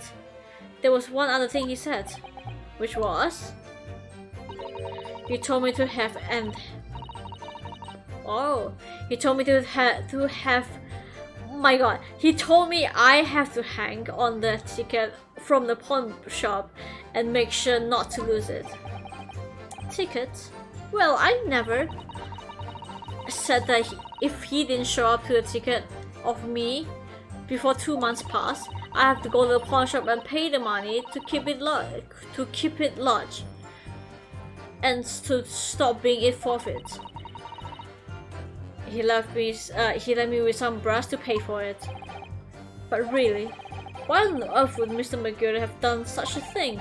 Depositing his overcoat with a pawnbroker before the arrival of the police, it makes no sense at all. It would seem to be the only logical explanation, my lord. What Mr. McGirt and the driver deposited at Windybanks was something he didn't want the police to see. Something very important that he needed to hide at all costs. Anyway, after that he let me go. I lagged before the copper shows up. Ha! Well done, Gina. It can't have been easy to tell the truth like that. Gina is really putting her faith in you, Runa. Yes, and to thank her, she'll have to face a charge of perjury once this trial is over. So I need to use this time we have now to get as much information out of her as possible. It's time to really go for it. To press on her every statement. I did. I suppose I should. Oh, another thing. What's that? Yes, exactly. Oh my god, I've been fucking gossiping the whole time. Take a look at this too. Is it strange that I've been whispering to each other the entire time? Yeah, that's strange. It looks like they're having a secret discussion or something. I'm not sure I'm completely comfortable with that. I wonder if there's anything I can do about it.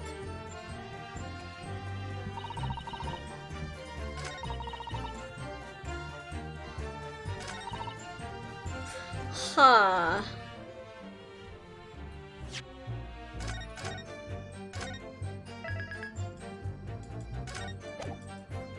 I don't know.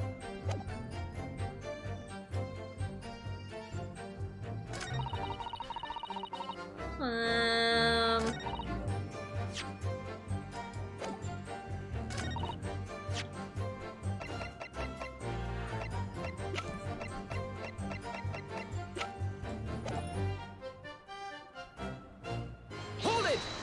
Hold it.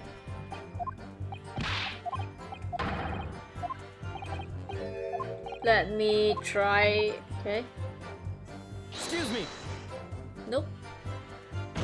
Hello? Is there something you'd like to share with the court, Inspector Gregson and Mr. Graydon? Inspector and Mr. Graydon! What? Blimey, are you trying to give me a heart attack? You have been whispering to each other for quite some time now. Tell us, what is the discussion about? Discussion? With this fella? Pull another one. Sunshine? I don't know. Wait. His side view is pretty good too. Fuck this fucking guy. Did you think I've got anything to talk about with a shady gent like this? Wow. Wait. Oh god, why does it look so hot? Fuck, stop it.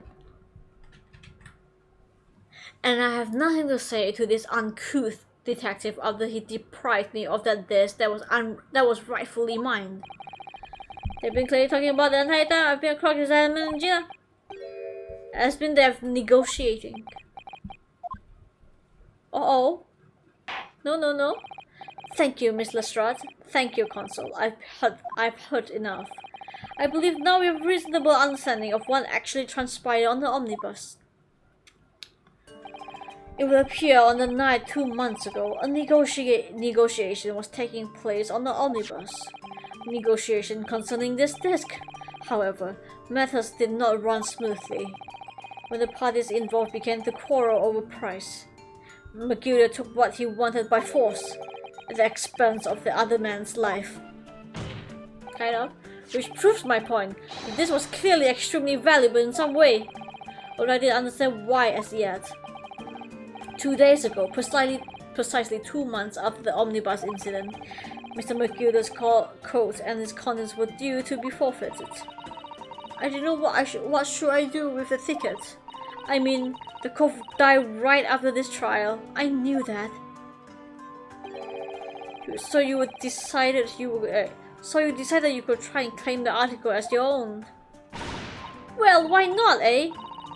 They were gonna be forfeited. Why shouldn't I have got them? Anyway, you can blame me for thinking about it. Thinking ain't no crime. Miss Lestrade, it would appear Mr. Magilda was prepared to kill in order to take possession of this disc. Do you know why that would be? Nope.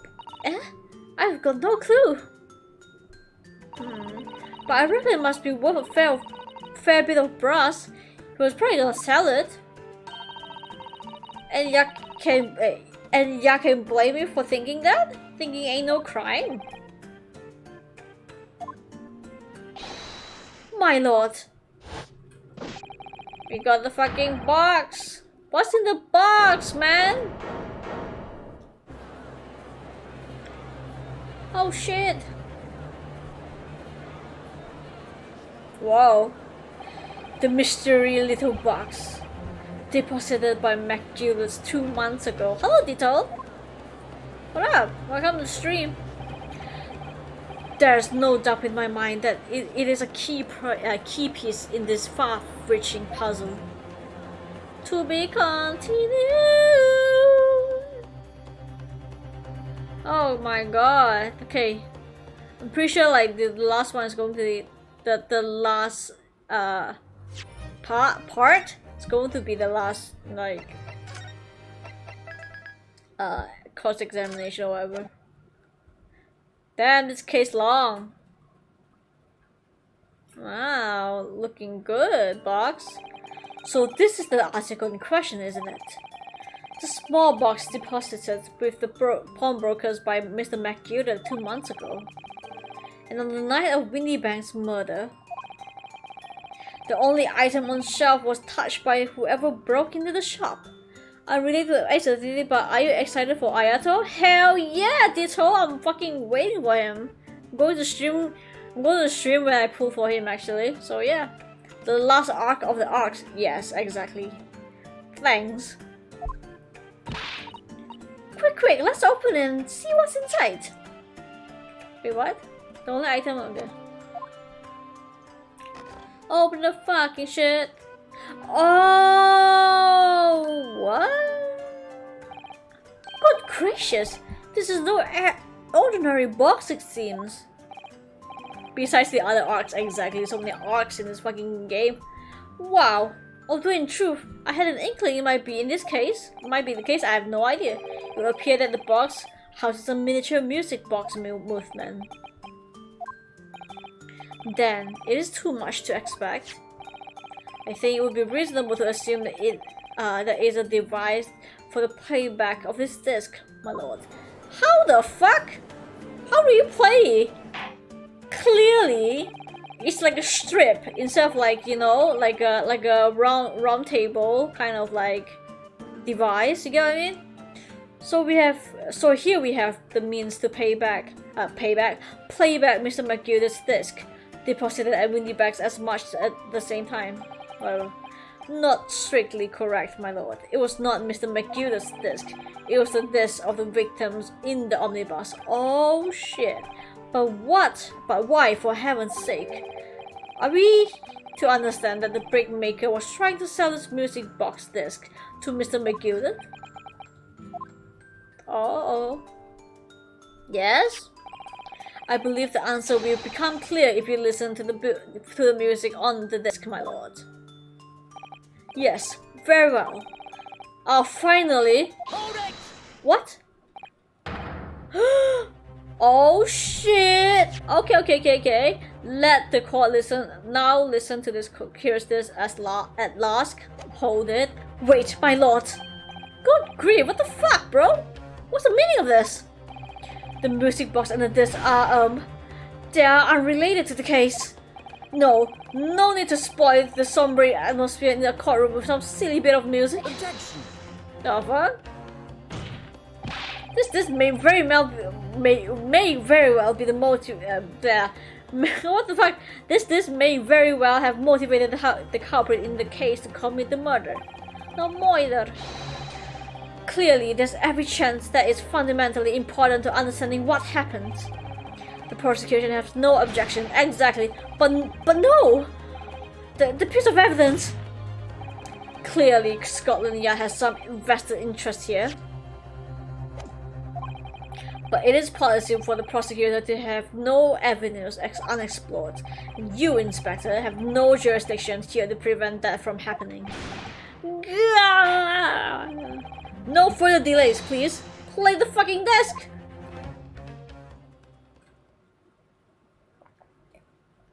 Oh, it's like this.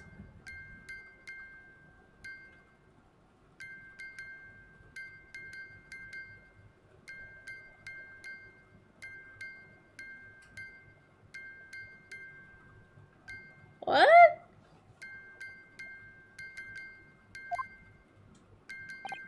What on earth? It's clearly not why we call it music. No. Is it Morse code? Oh my god. Oh my god. Oh my fucking god. Oh yes. No wonder there's a juror who is a fucking Morse code guy. And then oh my god. And then Gregson would understand the Morse code. Oh my god. Okay.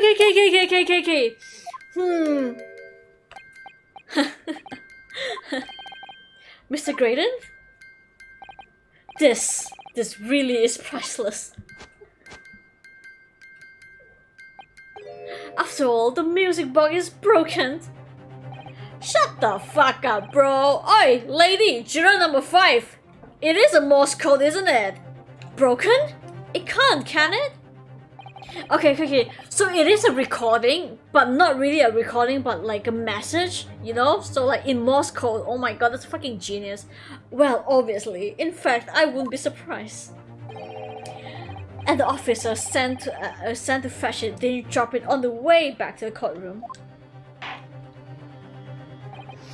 Well, with much regret. I feel the court must accept that the music box offers little in the way of clues. Van Zyck? You know what this is, right? Are you ready to move on, Consul? No, idiot! Come on, bro. Yes, alright. It does sound like Astor is completely broken, but is it? Yes, it is a clue. Could this music emanating from the music box possibly be a new clue? Yes! I believe that could be relevant, my lord. Good lord, but how can it be? It's an abomination, Consul. Mere noise. I fail to see how could it have any meaning whatsoever. It does sound strange, I agree, but there's something bothering me. While Graydon stands there, chattering victoriously, the inspector beside him has a rather telling expression on his face. As if Gregson recognized the sound, as if he's familiar with it somehow, and that makes him appear extremely on edge. If that's the stance of the defense, my Nipponese friend, answer me this. Huh?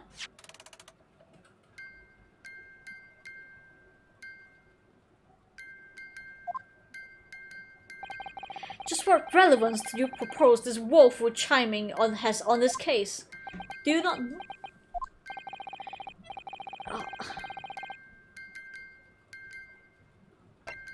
It's not supposed to be music. Yes, exactly. It's broken. Not an unusual genre of music. It's not supposed to be music. The defense believe that the sound emanating from this music box is not supposed to be music. Come on, come on, come on, come on! Because this is a music box. It's not necessarily it means the sounds we are hearing are music. Look at that. The smile vanished from Grayton's lips as soon as I said it. Bitch! Suck a dick! I'm on the right lines here. I must be. Making deductions based on how people react to what you say. You're acting just like Hurley, Bruno. Oh my god, really? The sound we are hearing unnecessary music? Well, now that you have told us what they are not. I'm sure the court would like to hear what they are. Do enlighten us, my Nipponese friend. Well, surely you have an idea in mind, because if not, it will be the death of your ill-formed argument. Exactly. Shut the fuck up, man. The music box is clearly broken. Refusing to accept the fact is purely foolishness. It's pure foolishness. Sorry. They've got me. I don't know what the answer is yet. Bruno? I think I just examined the music box very thoroughly. And I'm afraid certain that it's not broken at all. Really? Yep.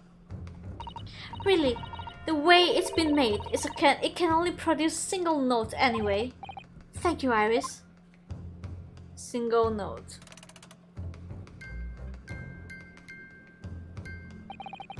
Alright, if the music box isn't broken, it must mean the sound it's producing has some significance. It isn't musical. Oh my god, I'm going to drag this, bro? I'm just going to drag this shit? We already know it's a Morse code. Come on. Okay, maybe for people back in the days, they won't know. Ooh. Ah! Could it be? Is it what these sounds are? Something just struck me, Bruno. I feel like recently, in the past few hours even, that I've heard another sound very much like this one in the music box makes. Yes, a familiar sound. Actually, Iris, I was just thinking exactly the same thing. I'm going to have to press the defense for an answer. If your assertion is the sound that produced by this music is not bad music at all, then what the devil it is, console? What the devil? All the evidence we have seen so far, all the testimony we have heard, is all pointing to one single answer now. What is it? The prosecution demands that my learned Nipponese friend present proof now. Tangible proof of this latest wild speculation. Sure. Alright then. This could be the best chance I'm going to get. To fight back in this trial. And if I'm right, it's going to join all the dots together. Haha, get it? The evidence that explains the true nature of the sounds of this music box disc is... Let me save it, please.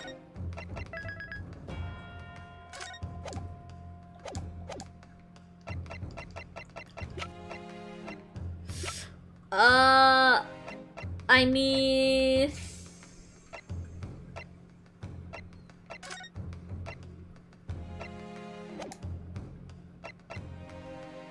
Oh... The Hounds of Baskerville?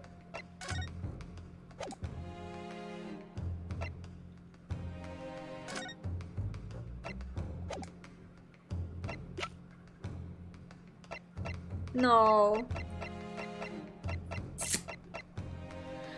The evidence that explains the true nature of the sound on this music box is the true nature of the sound.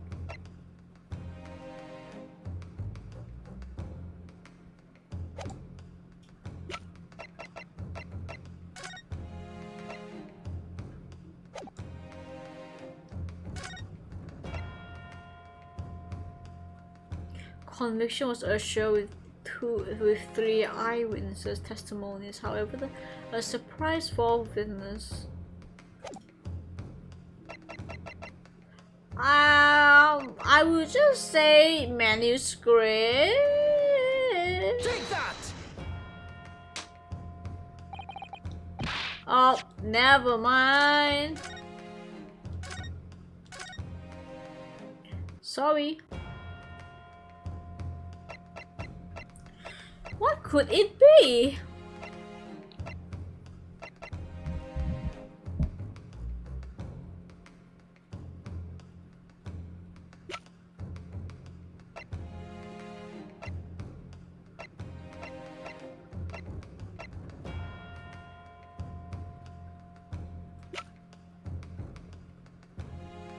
This one?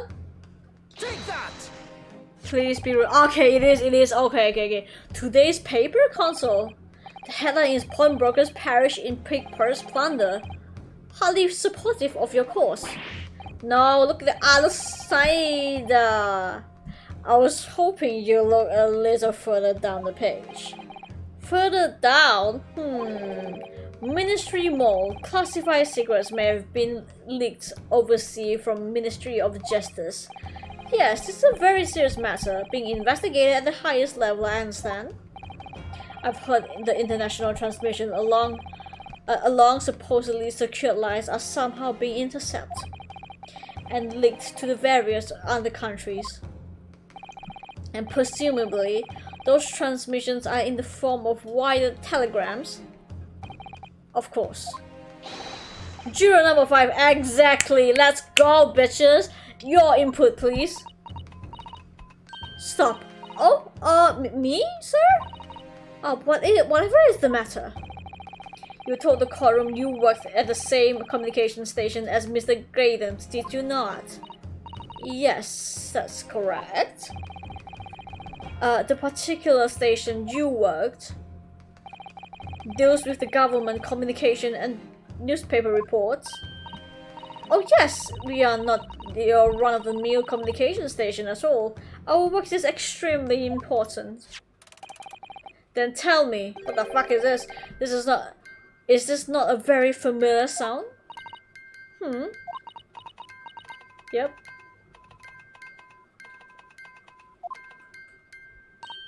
You don't mean to say... Is it... That's right, madam. It bears more than a passing resemblance to the sound made by your telegraph machine as you tap it. Shit. I believe it's called Morse code?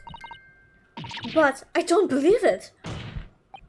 Now correct me if I'm wrong, but when it comes to leaking telegrams from government departments, there could be nobody more perfectly placed than a highly skilled communications officer.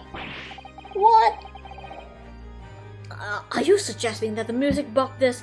Are you serious now, Venzix? I thought... Wait, did your IQ just went down or something? Contains stolen government secrets in Morse code? Yep. Order, please everyone. But this is high treason, Consul. Deserving of capital punishment. Too much new vocabulary. What is treason and what is capital punishment? This source of words I half expect you to know. Wow, bro. I mean, okay. You know what? For our sovereign government's confidential information, hostile nation would surely pay almost any price. Yes, on that night 2 months ago, there was the very negotiation that was taking place inside the omnibus. But in the end, Mr. Magruder perished, and all important deeds lays unclaimed in the pawnbrokery. My word! In which case, whoever stole the information in the first place must surely have been besides himself with worried, because the deeds were to discover before it found its way out of the country. It will reveal an act of high treason punishable by death or by death. So the country had no choice but to retrieve it, and in order to do that, he would have to gain entry to the pawnbrokery in the middle of the night. Because the article left behind Mr. McGill would incriminate him too much if he got into the wrong hands. Double turn. Is that right, Mr. Graydon? Ugh. You think I've been stealing government secrets? Yeah. Preposterous. Absolutely preposterous. So, in response to the defense accusation, you claim complete innocence, do you? Well, of course I do. I've been standing here in silence while that pretentious lawyer, while that pretentious foreign lawyer has been prattling away. Objection! Then by all means, counter the charges, sir. Ooh! You on my side now? Fancies, baby. The prosecution demands the witness testifies. Response to the accusation brought by the defense. Okay then. Delighted, I'm sure. Witness is remained that the witness is remained that the crime under scrutiny in this trial is the murder of the pawnbroker, Mr. Windybank. That being the most flagitious offense, I think, of which the law of this land sanctions a capital punishment. But the heinous act of high treason is no less serious a crime. I urge you to bear that in mind as you testify, Mr. Graydon. So then, let's... Whoa. You? What? You're gonna let us have a rabbit and pork here, Governor. We've got things to say. Oh my god, what? I beg your pardon. Who do you think you are? Name Nash Golding. Occupation is professional Betty. Name is Ringo Skolkin. But we ain't baddies enough to sell our mover then. That's right. We're what they call the tree soaking brothers. Bad timing, fellas. Very bad timing. That was supposed to be a fun bit, cause that sucks. Sorry. The mere communication officer couldn't possibly steal confidential government information. Besides, the sounds produced by that music box aren't even Morse code, is it? It was some low-class brick maker negotiating with Mr. McGudet anyway. Was it not? I'm no relation to the man. Look, all we done is break into the gaff on the other night, what he told us to do. If we know what dodgy government secrets involved, we would have touched it. Okay. Bruh. They just admitted it. Amazing. Mr. Sogan? Well, Mr. Widow, Governor, what's up? Do I take it that you now admit to the crime? That on the night of the question, you indeed gained entry to the premise illegally? And moreover, you did so as a party of 3 in the collaboration with Mr. Graydon here? Yeah. We did, Gov! We did! Quieten down, please. Why say you that? Why say you do that to that, Mr. Graydon? I have no idea what these two ruffians are referring to. Oh god, this guy is still playing the fucking the blatant card. You little rotter, getting us mixed up with all this monkey business. You said nothing about no government secrets. It was supposed to be a straight up job. And what about the geezer whose shop it was, eh? Poor bloke didn't have to die, did he? Ugh. So I don't know who your friends are. Whatever this man said, I deny the accusations. Man, he reminds me so much of Prosciutto. Just saying. Indeed. Well, I certainly wasn't expecting the little music box become so insignificant in the proceeding. However, as it says, I will admit to the court record as evidence. Okay. Alright.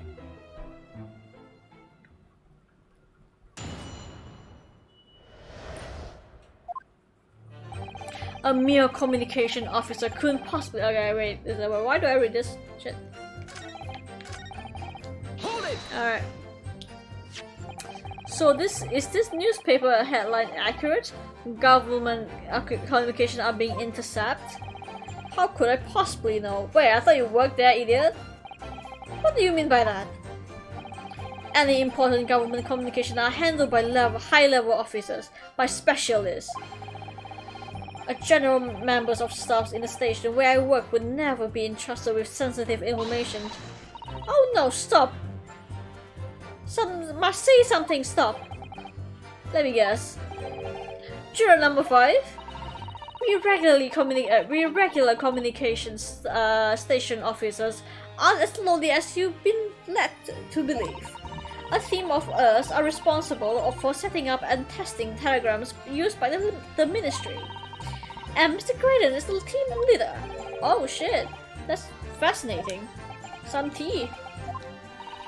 Graydon is a highly skilled operator, stop. Currently in presence of idol, stop. So you had access to the equipment used for these confidential communications, Mr. Graydon. Well, what of it? The transmitter are always made behind closed doors, so then they can't be heard. And in any case, all messages are sent in ciphered. Normal employees couldn't possibly understand them. Oh no, stop. Must say something, stop. Mr. Graydon regularly attends meetings with ministry technicians and ministry communication team. They assist them in ensuring that there are no errors in important international communications. And he's received the top prize of the cipher cracking conventions 5 years in a row now. Wow, what a nerd. That's fascinating. Graydon, okay. Well, your idol will appreciate it if you keep your mouth shut. Oof, never meet your hero. You should really pick her idols more carefully. I tell you, this lawyer's accusations are completely unfounded.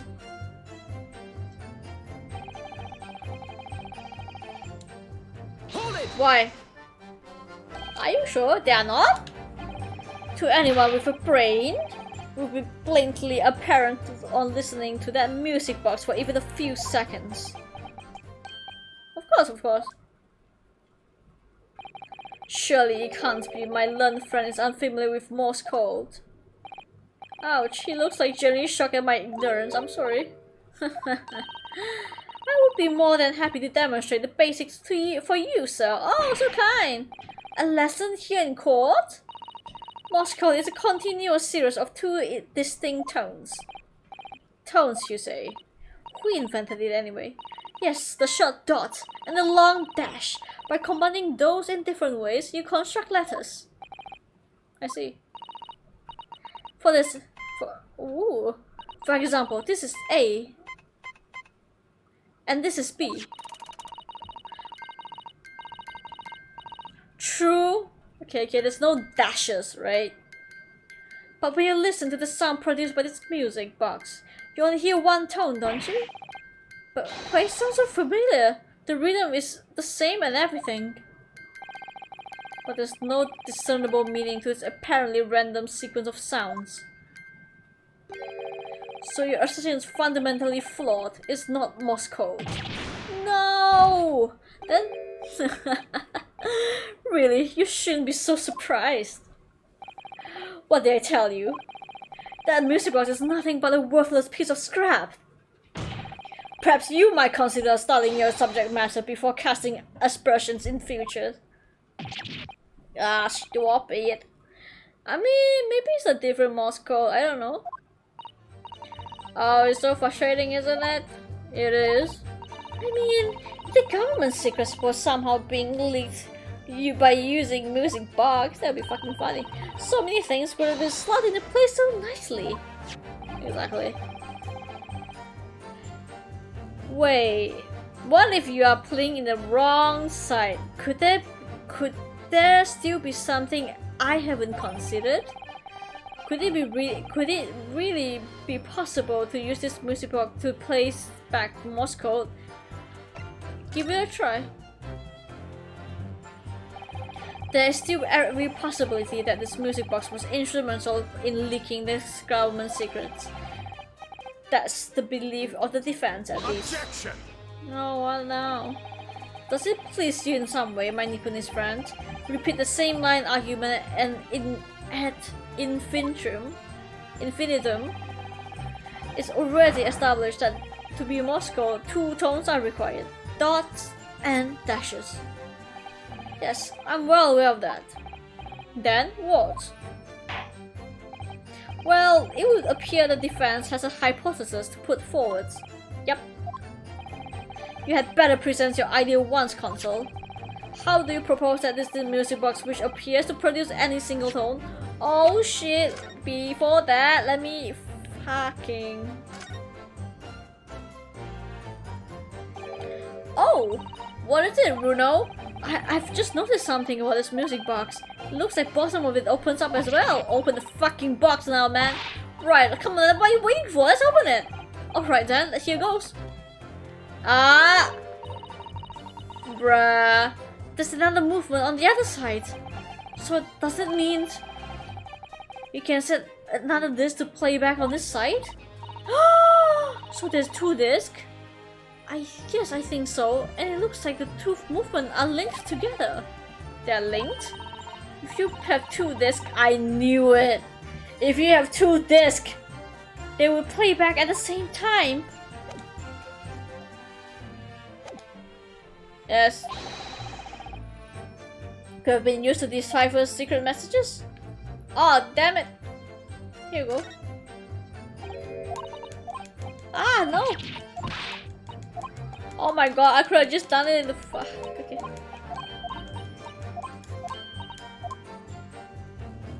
Got it! There we go.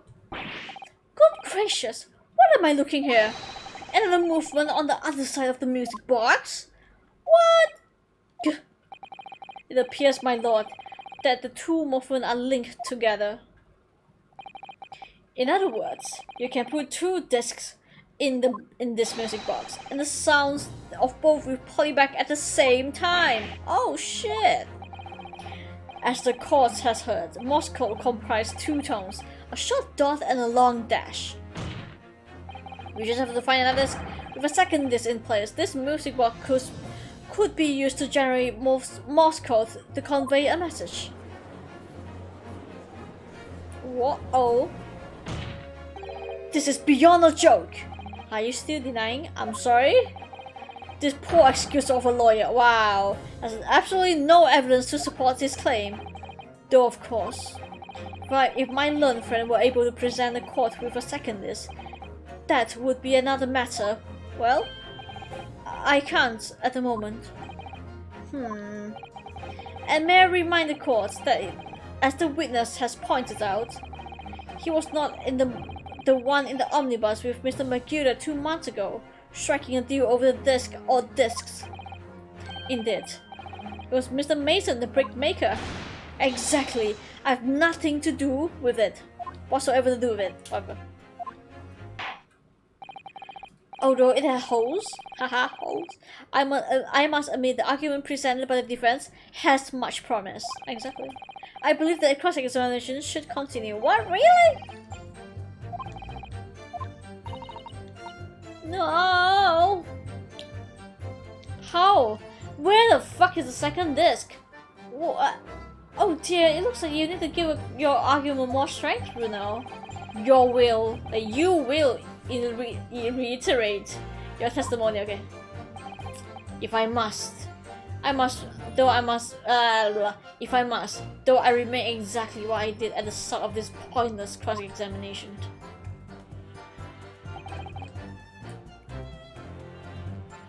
Hold it! Are you sure about that? So 2 months ago in the omnibus, Mr. Magura killed the brickmaker and stole the disc. Mr. Mason was a single man with almost nothing to his name. It seems he lived in an artisan quarter some years ago, but people there remember little about him. Huh. It doesn't make sense though, does it? How could a humble brickmaker come to acquire secret government? Maybe he's an agent? How indeed. There must be somebody else involved behind the scenes in all of this. Somebody who acquired this and gave it to Mr. Mason. And in order to take it to the meeting with Mr. McGuire and negotiate a deal. Dear me. If you may have it in for me, sir, but I assure you I've more class than that. Far more class than that. An old brickmaker from an artisan quarter and this well-to-do communication officer. If only I could find some evidence to link the two of them together.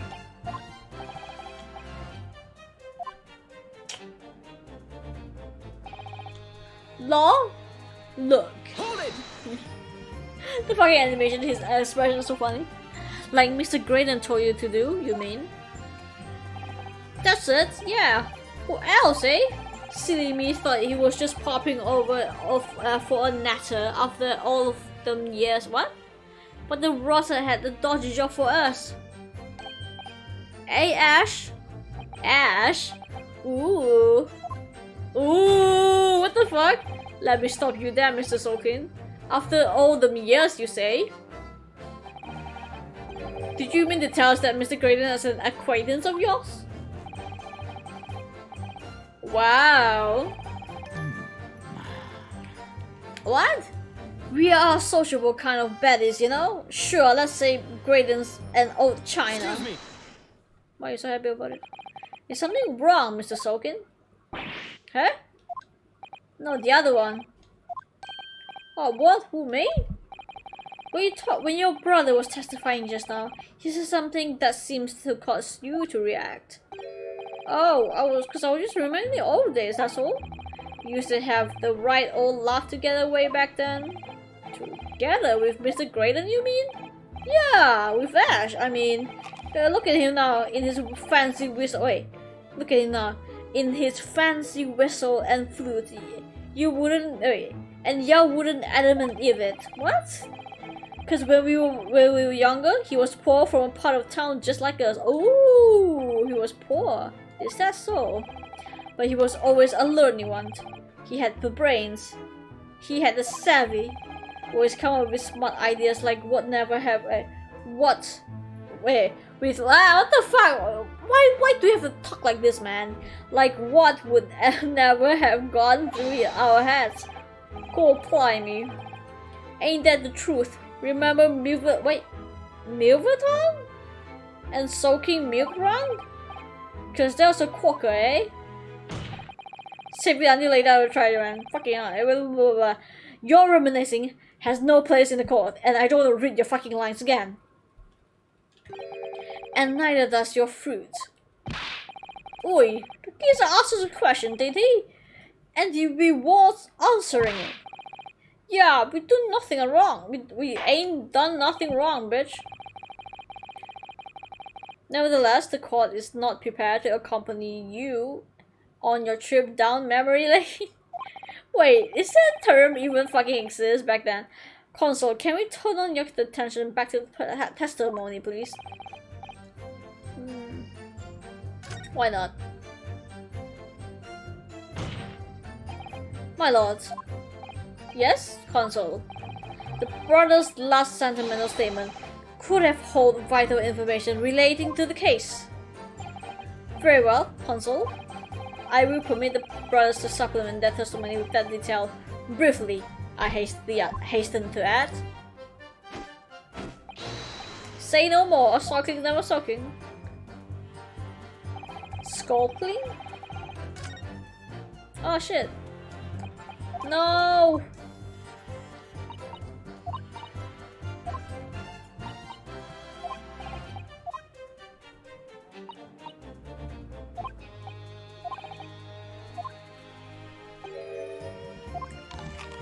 Huh?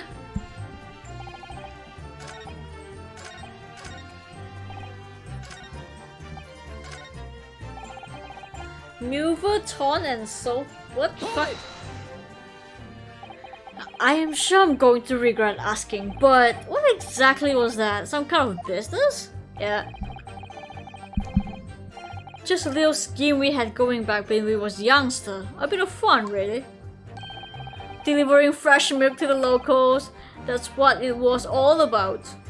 That sounds alarmingly legitimate. There must be a catch. I suppose since we are here, I should ask them to elaborate, but on what? On the business model? So, how did your little business work exactly? Well, every morning down our way, the milkman would have come with his carts to deliver milk, see? If you're stuck and empty outside your front door, he will leave them full again, you right? So we swoop in action, got people summer with us. We promised to deliver milk for half the price of the other geezers doing it. We couldn't wait to sign on the dotted line. We were ranking it, we were. Okay. So you live on a daily farm or something? Gordon Bennett, are you off your rockers? We have nothing. We were too poor to have a farm. Oof. Right. Nah, what we had going was a simple once you had the idea. We just switched them over, you see? Our customers empties with the ones from other what? Our customer empties with the ones from another one who wasn't on our book. I don't get your business model. Maybe I'm just too dumb to understand. The doodle, right? A doodle? I think you meant to say a diddle, and that's a crime. What the fuck is a diddle? Do you think I...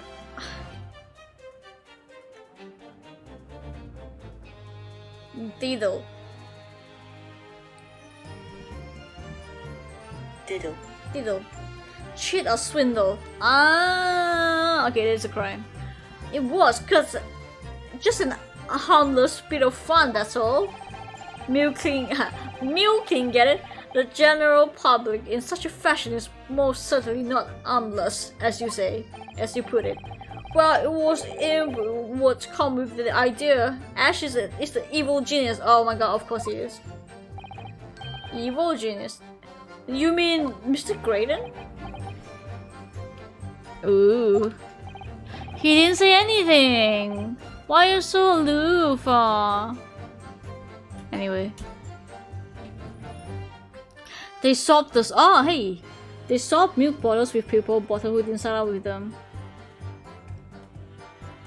That is so weird. Wouldn't they notice?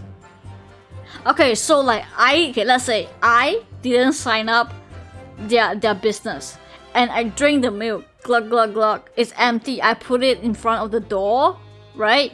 And then the next day, the milkman will go and refill it, right? And then these two buggers will just take the milk and then sell it? Is it? What? Then wouldn't I be like, hey, what the fuck's my milk bottle, man? I don't know. He said he was gonna get himself an education, and get out of that slum we lived in.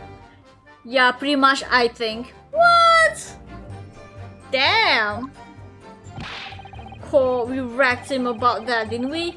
I told him he was soft and he had to even think it. But look at him now. He's gone.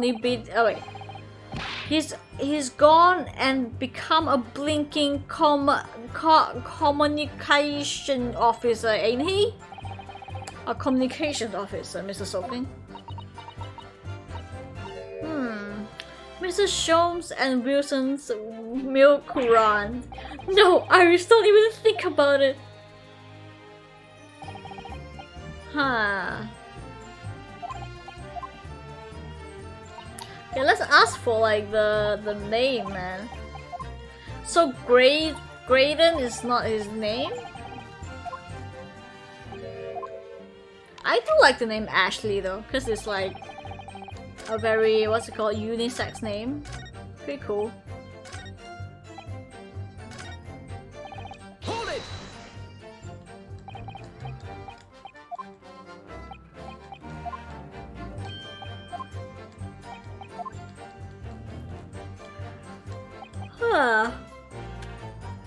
The fucking name, bro. Who the hell is Milton? So this business was just a bit of fun, you say? And it was yourself and Mr. Graydon involved? Yeah, that's it. Milverton and Sulking's Milk Run, was it? Milverton? Yeah, that's it. And where did the Milverton part came from? Oh, that's right. I thought a clever clock like you have already worked that out. That is his true name.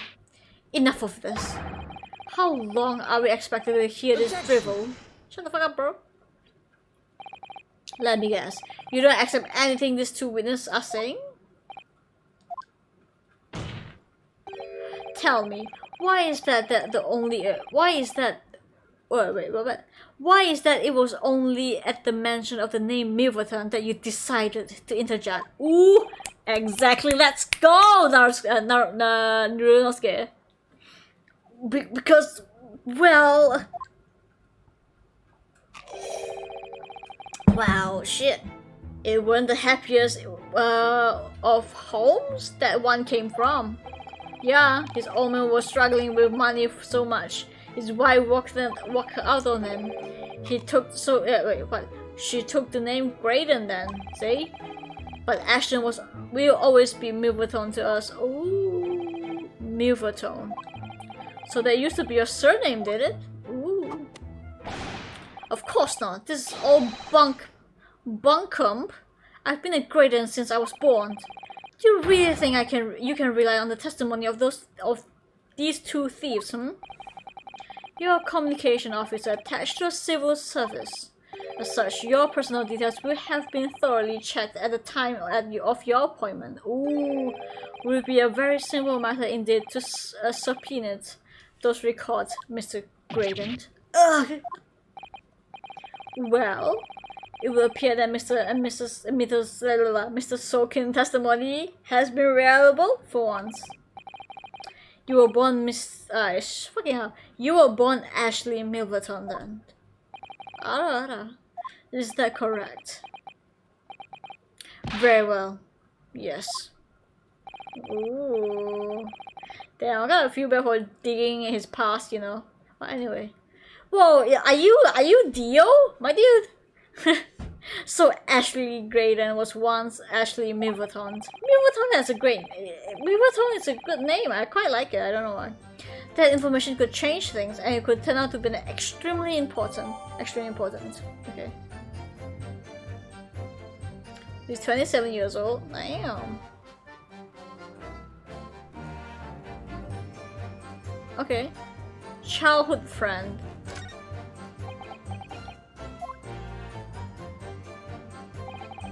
All of a sudden, we seem to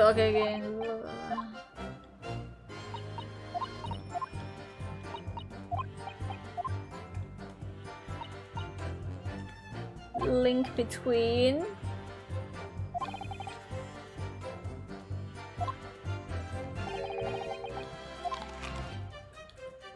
yes.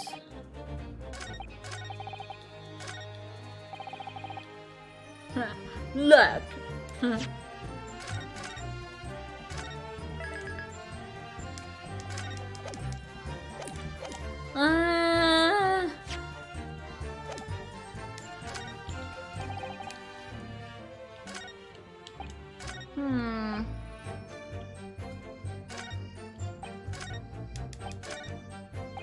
Hold it! Wait. Like Mr. Graydon told you so, you mean? That's it, yeah. Who else, eh? Silly me thought he was just popping over for NASA after all the years. But the Rotter had a dodgy job for us. Hey, Ash? Enough! Why don't you Why don't you balance this disease with the fiction? Huh?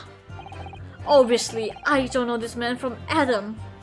Oh wait, it's a different... Okay. Now, for the last time, stop trying to implicate me in your sordid theory.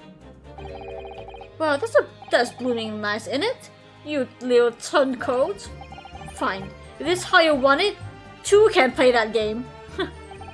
We ain't never heard of this geezer before either. We don't know him from Adam. Never spoke to him before in my life. Never seen him. Never, Nash. Never. Good grief, such a blatant lie with no stand in my courtroom. Well, well. All I will say is this. Ah, really? Damn. Really not okay? Hold it! Do it again. Just now was a new, like, I think it was new, dialogues, I think, because I have to press it again. So you know nothing about this music box? We didn't know nothing. We didn't know nothing. Wait, we still didn't know nothing. We don't know, sorry. We still don't know nothing. And we ain't playing the knowing nothing about it either. But 2 nights ago, you indeed break into Winnie's bank property, didn't you? In your original testimony, you said that the door of the shop was ajar, and it seems like some kind of sign begging you to go in. But the truth is, you were planning to break in the Winnie Banks all along, weren't you? We were, Garth, we were. You're right here. Because that's what he told us to do. That was his plan. Why was it Mr. Graydon plans to break in? Do you know the reason? Well, he said person for start with nicking. Okay. Turned out to be a whole lot of clovers, didn't it? I weren't the best pleased, I can tell you. In that case, if they know the reason, it doesn't sound like they'd be willing to give it away. Okay. Damn it!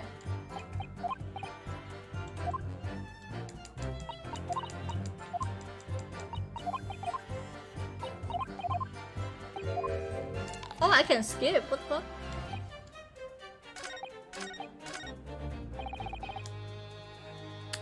Damn it!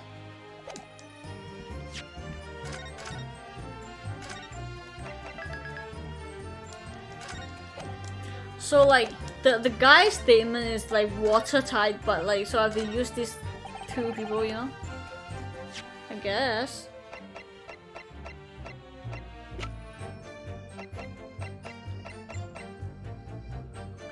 Huh.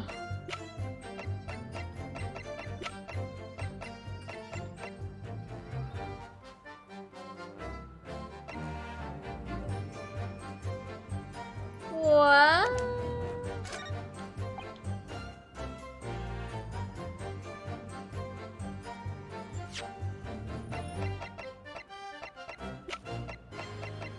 Okay, this is going to be stupid. I don't think it's. Objection! Nope.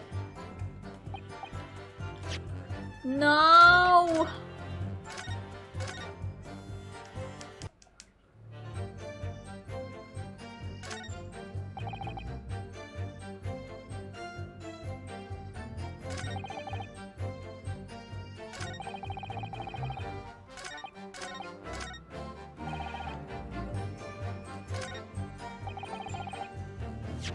The fuck? I think they know, right?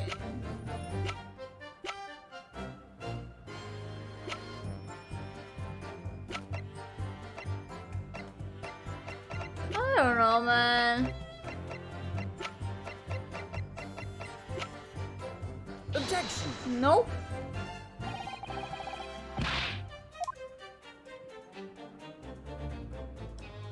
Damn it.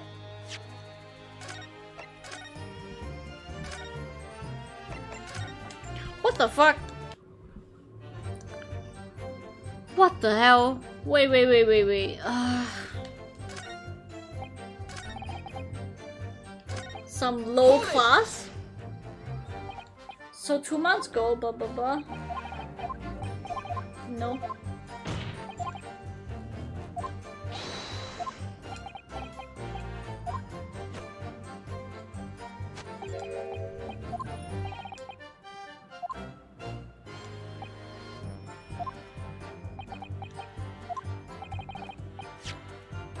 Wait.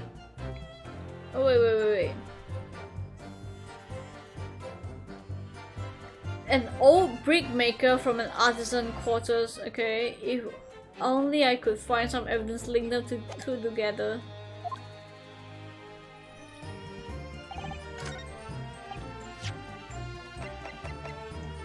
Objection! No! God damn it.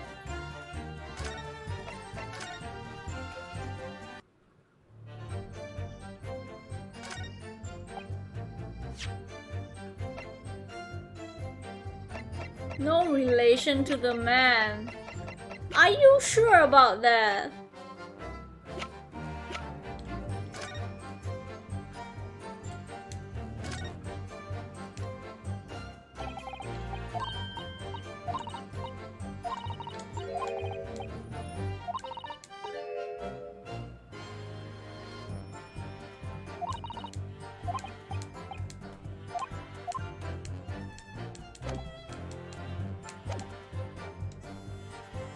Dang it!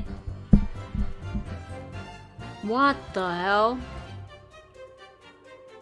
Gotta look out some hints, cause my brain is not big enough. God damn. Small brain. Small brain moment.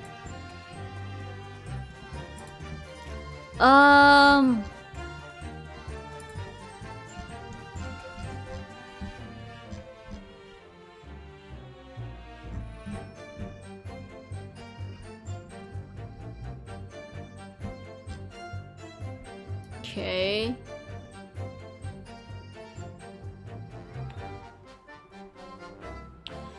Damn. Some fun backstory.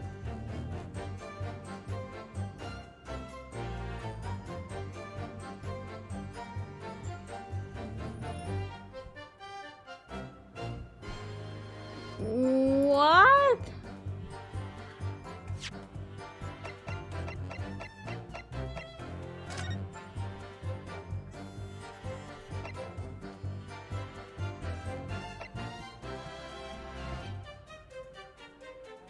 East End of London?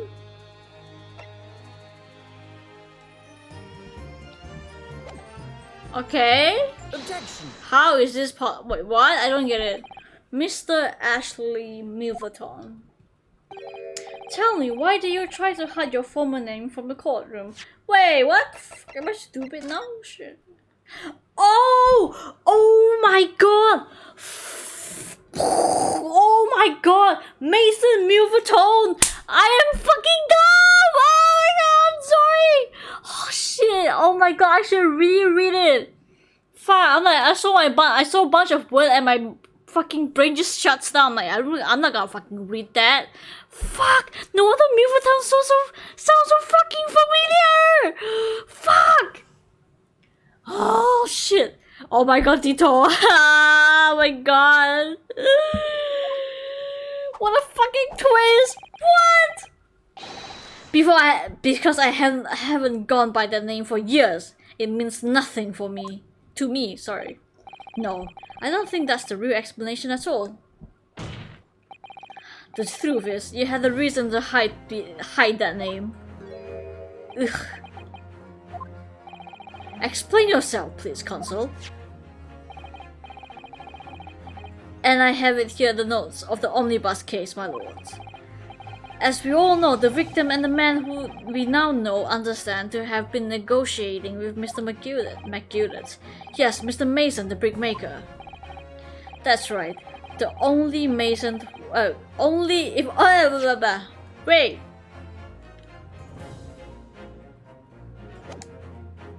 No relation. Okay, maybe it's his father or something. Only Mason wasn't his surname at all. It was his given name. His full name was Mason Milverton. Milverton? What do you mean to say? Saints alive! Ashley Milverton? Mr. Ashley, whatever. Is it not the case that the brickmaker, Mr. Mason, was your father? Ugh! I don't... As I believe I mentioned earlier, your family history will have been thoroughly checked when you joined the civil service. and it really would take no time at all for the court to subpoena those records. Good.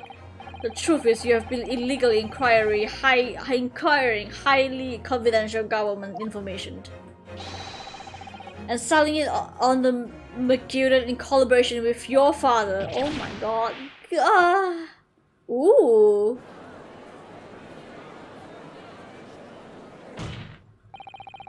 A new facts and evidence unveiled by the cross-examination of this witness all come together to reveal the truth. The truth, you say? That you collaborated with your father, Mason Milton, in illegal dealings with Magnus McGillet. Oh my god, the plot thickens. But the thin of this music box, you mean, console? Yes. Stealing information being sent in the government, in secret government communication and selling it on McGillet. To McGillet, sorry. Mr. Graydon concocted this elaborate scheme of using 2 music box discs to encode the information, as presumably a safety measure against the information falling into the wrong hands. Yep. A very effective one. I shouldn't have given the scheme any credence whatsoever. Credence. But the deal with Mr. McGill went sour and the brickmaker met his end, sorry. Yes, but before he was arrested, McGill managed to temporarily dispose of the stolen disc as the pawnbroker. Then, having learned the situation, you appeared at Miss Windybank's 2 days ago in an attempt to recover the 2 articles McGill had placed in the pawn there. But the attempt failed. One of the discs was seized by the police, and the other you never found. Ooh, where's the other one? Exactly, what the fuck? Where the fuck is the second disc? So the same last night.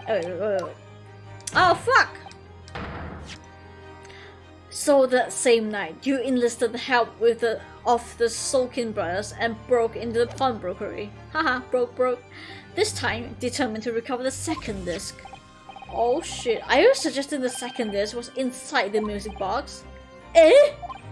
Wait, we never know nothing about that! On the night of the Windybanks was, when Windybanks was killed, whatever.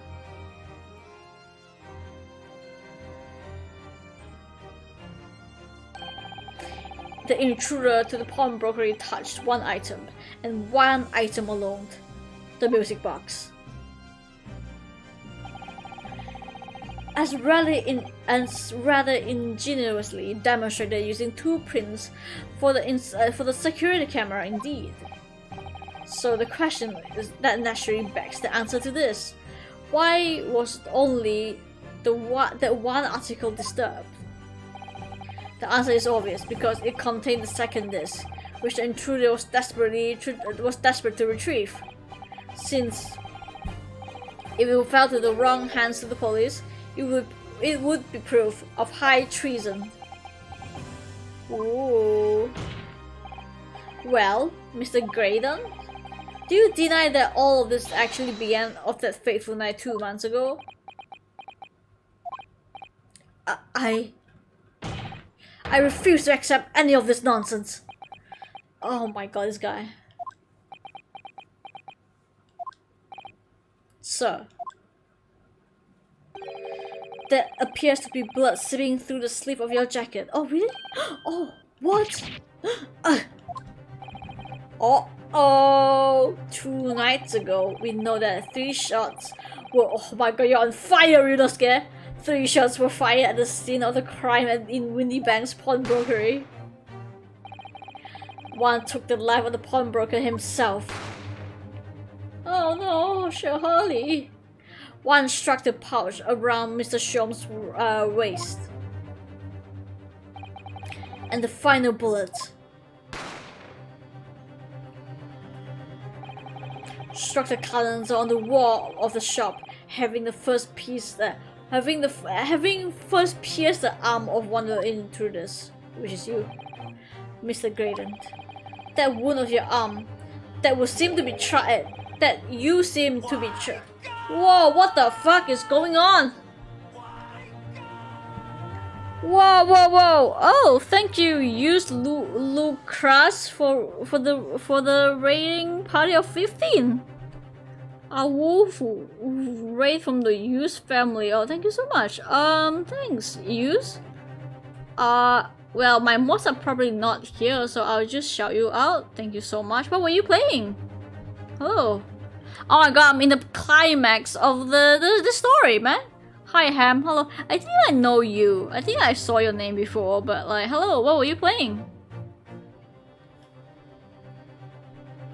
That is pretty insane. Thank you so much for the Monster Hunter Rise. What?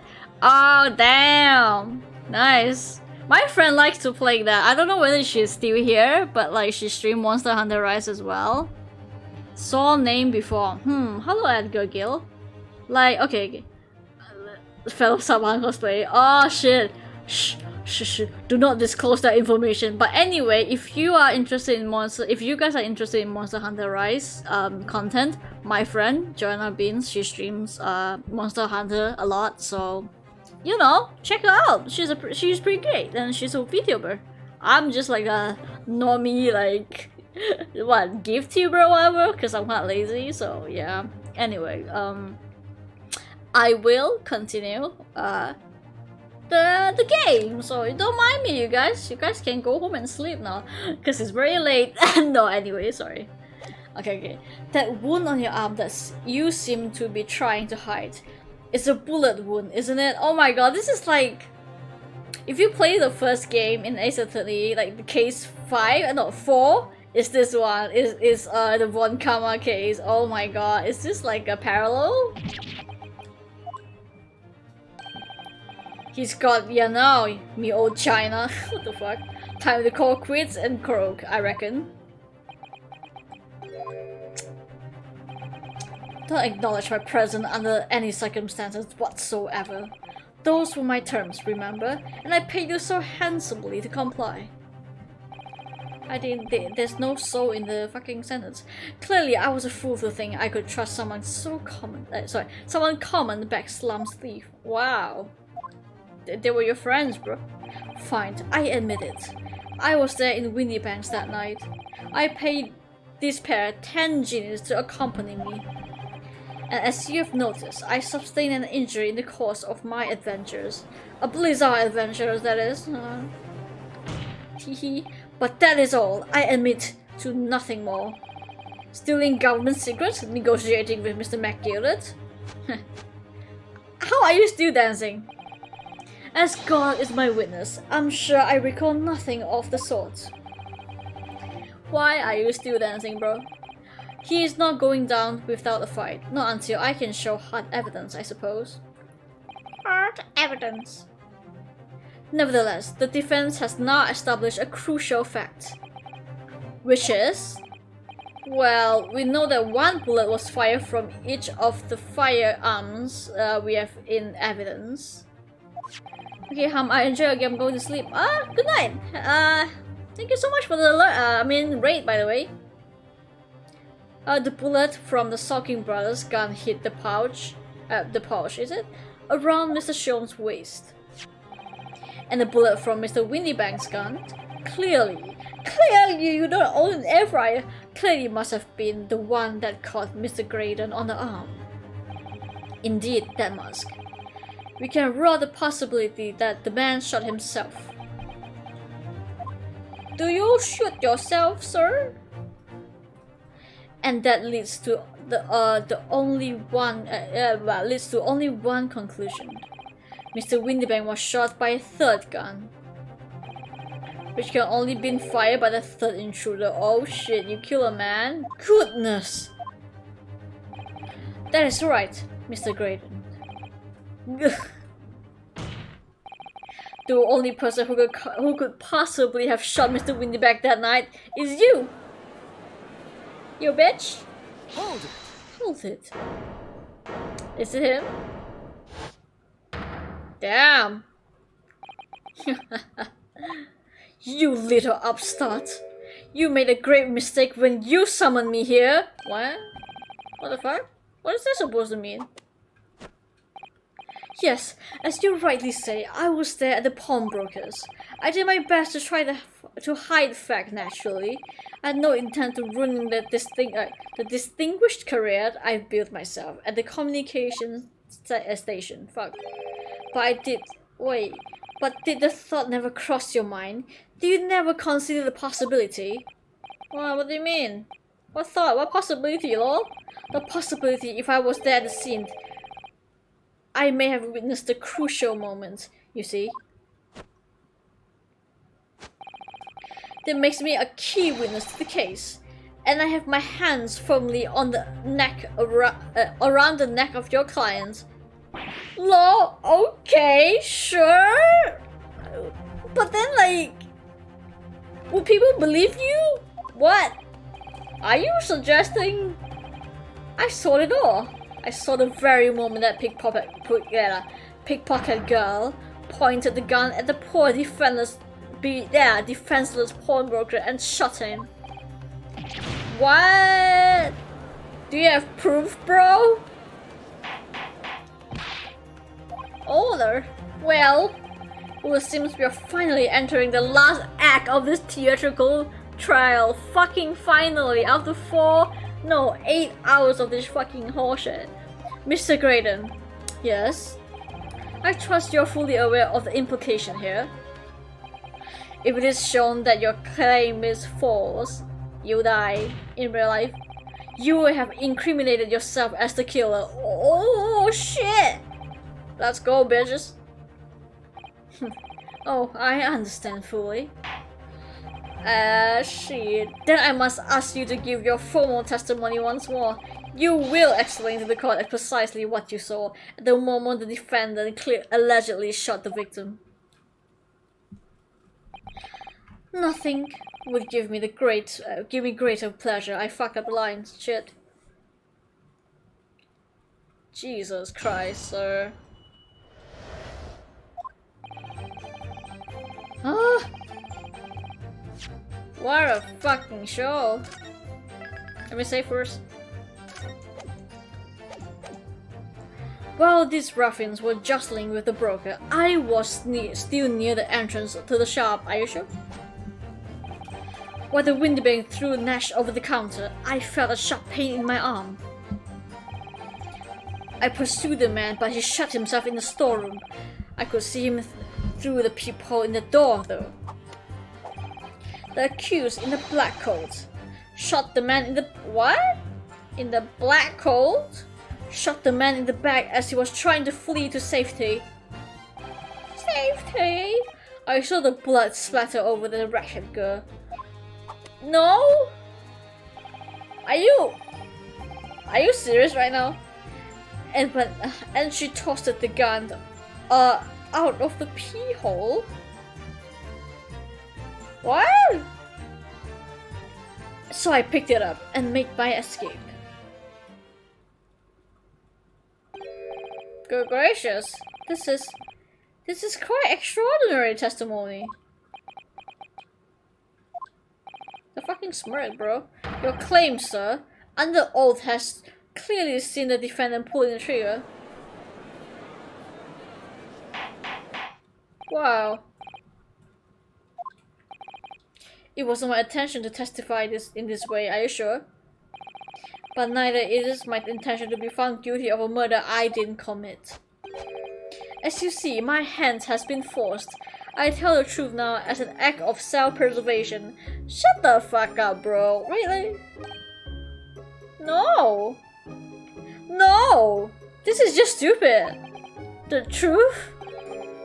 Until now, the prosecution was completely unaware of these details. Yeah, why do you say it now, bro? Why did I kill you, bro? Well, sorry about that.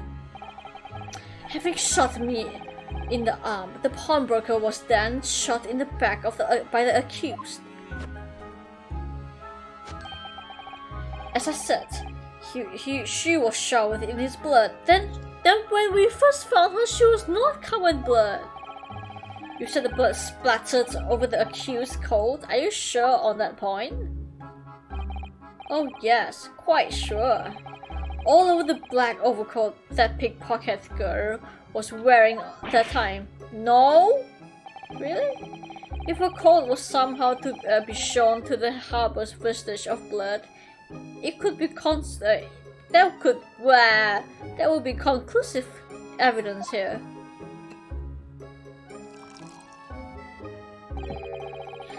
Such an investigation is entirely possible, my lord. But only very recently, a German scientist has developed a technique to identify human blood. So here's to true science, not some amateurish detective dubious foray in the world of chemistry. There's nothing dubious about Hurley's work. His ideas are all sound. Ideas are no use to us here. In science, as in laws, theories must be proven before they stand. In Germany, the techniques has already been employed in the courtroom as the basis of evidence. Scotland Yard has a small quantity of chemical reagent used, with your lordship's permission. Jesus. We could shut all the business within minutes. This doesn't look good, Bruno. Why not? Well, we know, don't we? That there's blood all over Jean. Oh shit! There was blood all over the front of Jeannie's coat. If they tested with their chemicals, oh help! You are right. I forgot about it yesterday. Don't move, Jeannie. I'm going to shoot. Oh.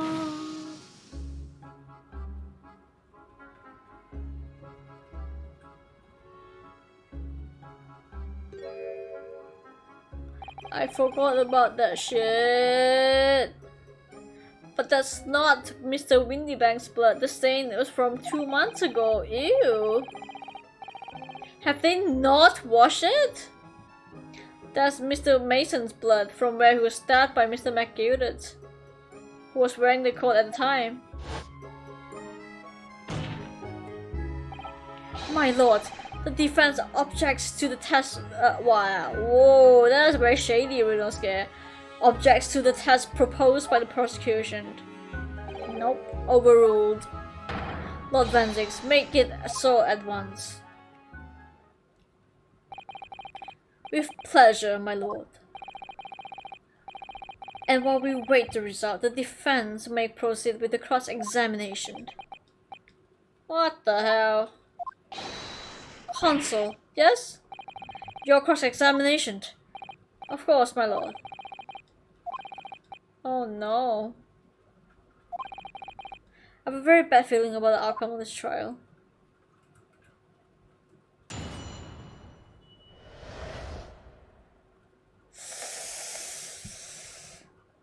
Before that, let's take another break because I am a bit tired and I need to go like walk around for a second.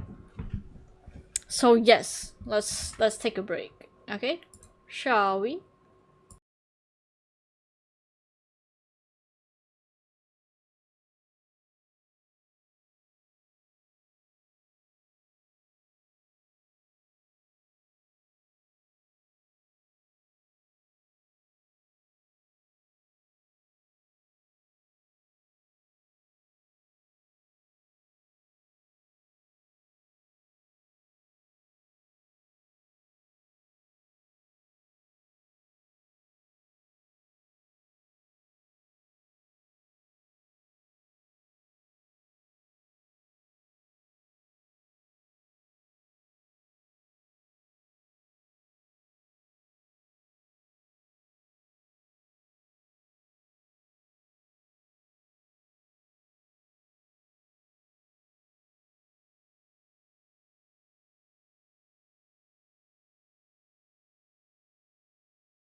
Wahoo! I am back.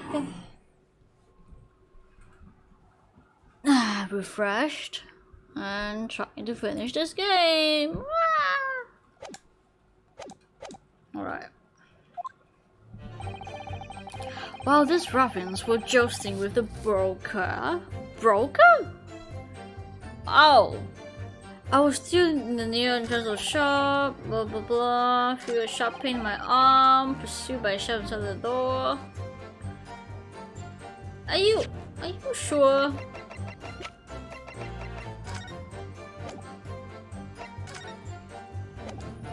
Can you even see the people? Hold it! Are you sure about that? You mean you chased after him? Why? I don't recall the reason why, but I ran after him to the back of the shop. And what about these people in the door you mentioned? Well, unsurprisingly, the storeroom is a solid job, made of stout wood. What? Oh, there's a small opening in it about a head height that lets you see what's in there from the outside. Actually, I should know that, shouldn't I?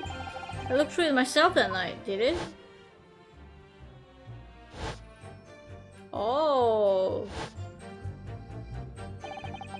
What about you, Bluggering Butters? Did you see what went through the peephole as well? Not likely, Gruff. Didn't see nothing. I doubt these two buffoons were even aware of the peephole's existence. Didn't see it? Wait, what? Inside the storeroom, I could see the broker and the younger standing there. The defendant? Yes, though neither of them noticed that I was looking. The girl raised a gun and pointed it straight at the man. Okay. And then, what do you see next? Pew pew pew, bitches.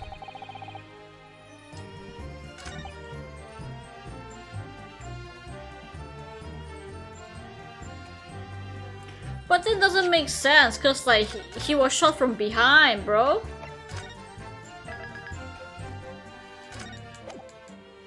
I'm just gonna do it. Objection! No? How? With that logic, you can just already understand what's going on, right? Like if you shoot someone from behind, right, the blood will not splatter. I don't fucking know anymore. Hold it! Ratchet girl. All over her? Yes, through the peephole I saw it clearly. Of course, the stains are invisible now. What with the coat being such a dark color. But I assure you, the garment is solely with the victim's blood. Wait, doesn't it smell like blood anyway? Well, it's solely with blood, that's for sure. But that's not Mr. Windybank's blood, isn't it? No, that's right, that's his father's blood, bruh. From, Mason Milverton's blood from when McGill stabbed him 2 months ago. So annoying. If you only accept Hurley's chemical analysis, we could prove that. But they won't, so unfortunately, we can't use it as evidence to support our case. Bother.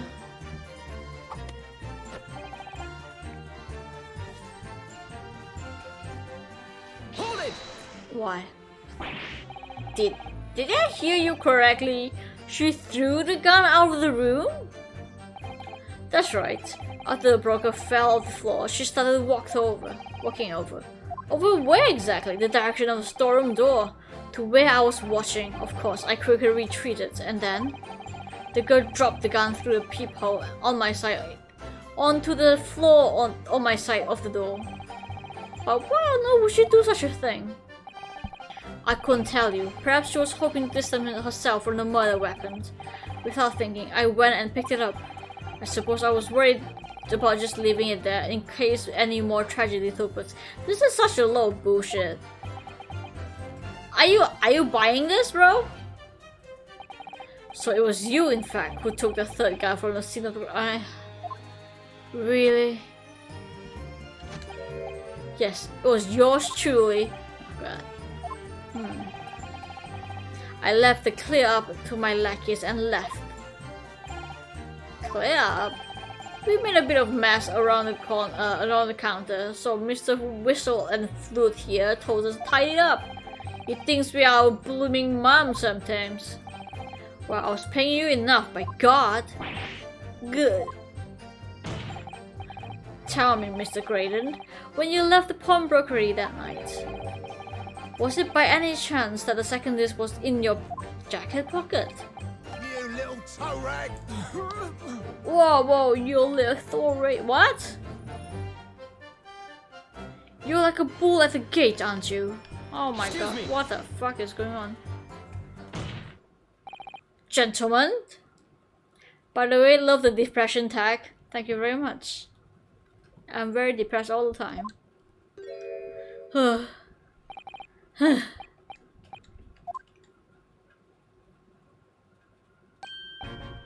Something wrong, Sunshine? That should be my line, bro. You do realize you were just violently shaking Mr. Slowking? Blimey, this is a bit of a hooligan, is he? What's going on just now? You saw him. He grabbed me by the whistle. What? Why the blazes? He said.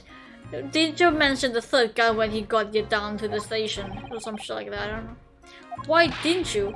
Cause we didn't know nothing about it. All the flaming people in the door. Sorry about that. I can be prone to losing my rag sometimes. Not hurt, are you?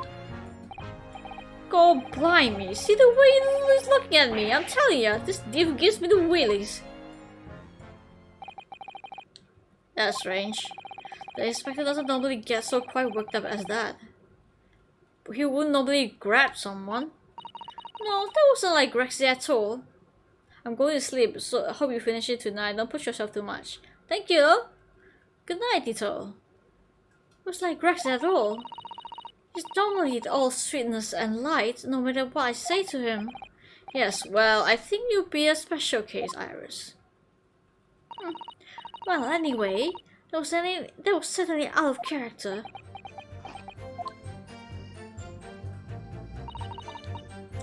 What's your feeling, Bruno? Nope. Didn't see any holes, bro. We have to find a way to break this man. Break this man?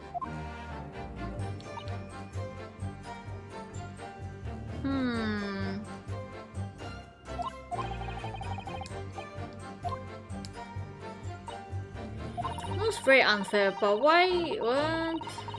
But why would some German scientist test be acceptable as evidence, but mine and hers wasn't? Did race? Do you feel it now? Like, imagine people of color experience this kind of shit. Detectives can use test tubes too. Never mind that. I have to find a really stuck on consistency.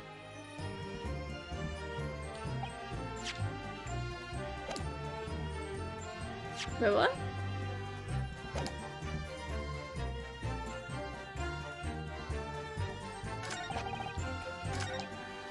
Huh. Hold it! No? Mr. Windybanks emerged from the storeroom, I believe. Ringo and Nash were scouring the counter when he suddenly appeared and flew at them. He already had the revolver in his hand. Fortunately, I wasn't too close. I've never been so scared in all my life. Wow. Yeah, we're just irregular men and burglars, that's all. We don't like violence, said the bear who carried a gun. What do you mean when you said you were near the entrance of the shop? I was in the doorway, running my eyes over the shelves of the forfeited item. Looking for the music box, of course. The broker went for Nash in the first place. Then Ringo joined in, making it 2 against 1, so I assumed they could handle the situation. But I was wrong. I was trying to help him a little, bruh, but the old geezer shackled me over the blooming counter.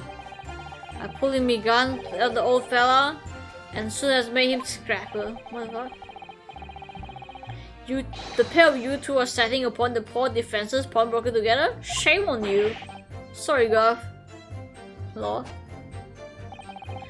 Okay. Hold it!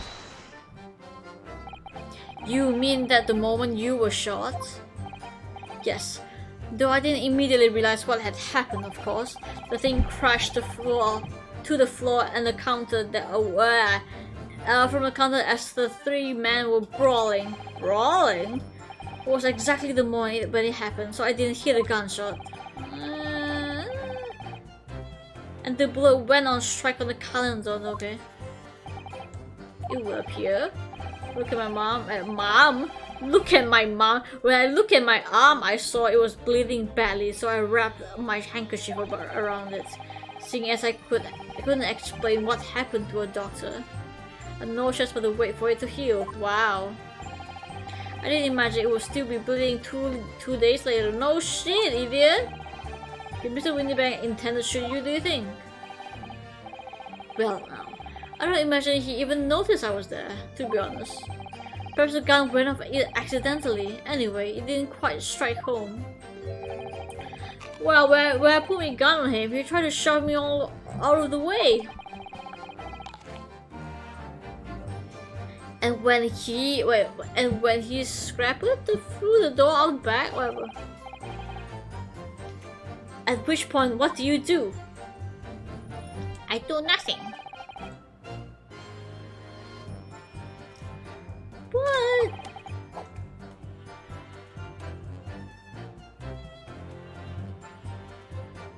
Hold it! Really? Uh-huh.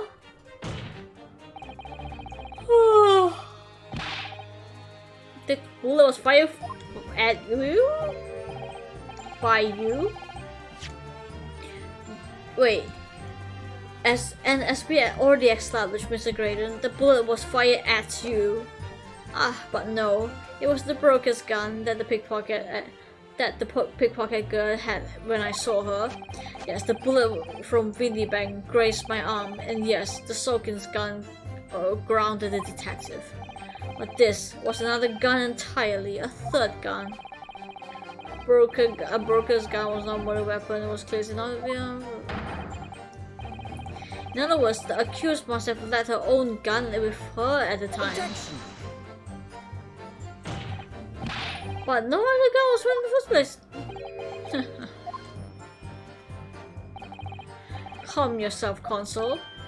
Sorry? You must consider the events in order.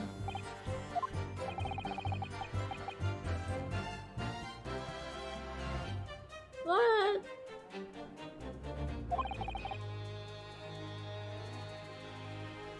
Wait, what? When I first saw the broker, the broker and the girl glaring at each other, and then all of a sudden the broker turned to run. But it was at the moment the little gutter rat shot him in the back. A chilling image, I just want to say. You guys gonna believe his fucking words? Oh, my lord. Oh shit. Explain yourself, officer. I have the result of the test that was ordered earlier. Oh no. Ah, the blood on the accused's overcoat. Is this an instant game over? Thank you, officer. Very well, the cross-examination is hereby temporarily suspended. I presume you have no objection, Consul? No, my lord.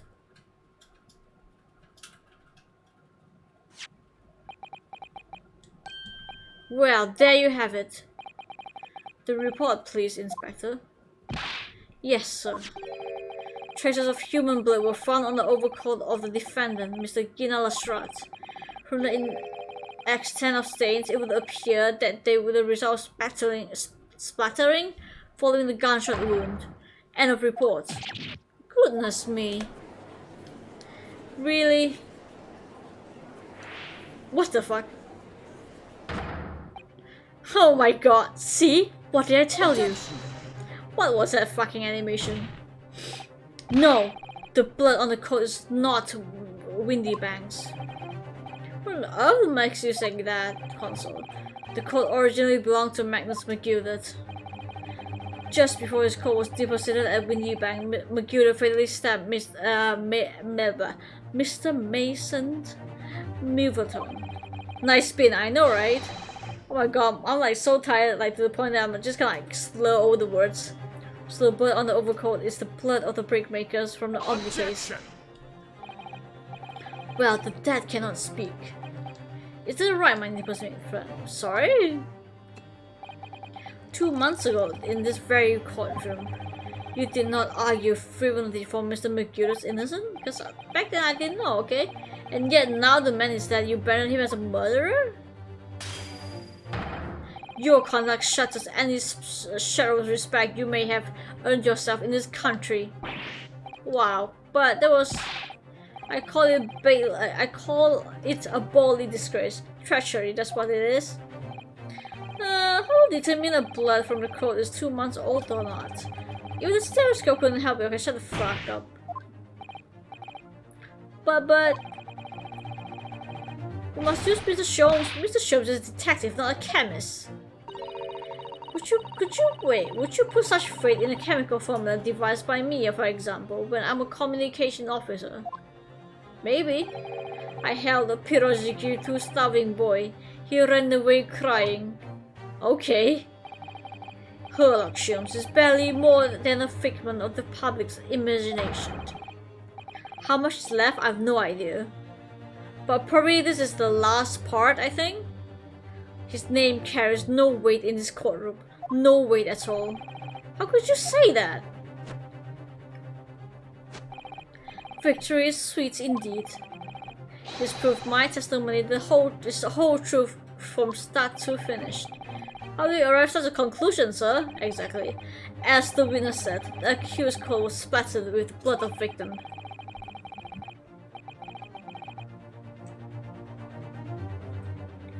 Okay. Sorry, I was drinking. The only way Mr. Graydon could possibly have known that fact is if he saw it happen. In other words, his testimony is solid and the conclusion is singular. It was the accused who shot the victim in this case. That is the whole truth. Really? My lord. It's been a long battle, this one, but this old warhorse has something to say now, if you please. Mr. Foreman, as of this moment, sir, the squadron has reached its final decision. Regiment, all for now. All for one now, sir. Guilty. Guilty. Guilty. Guilty. Really? Guilty. Guilty.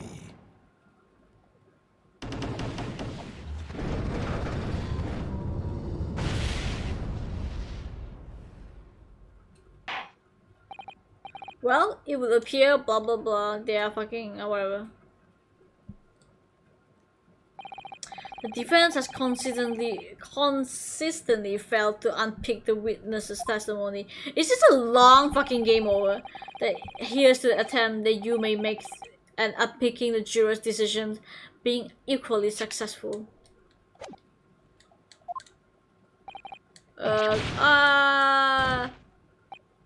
I don't believe after I've come so far, how does unravel so far?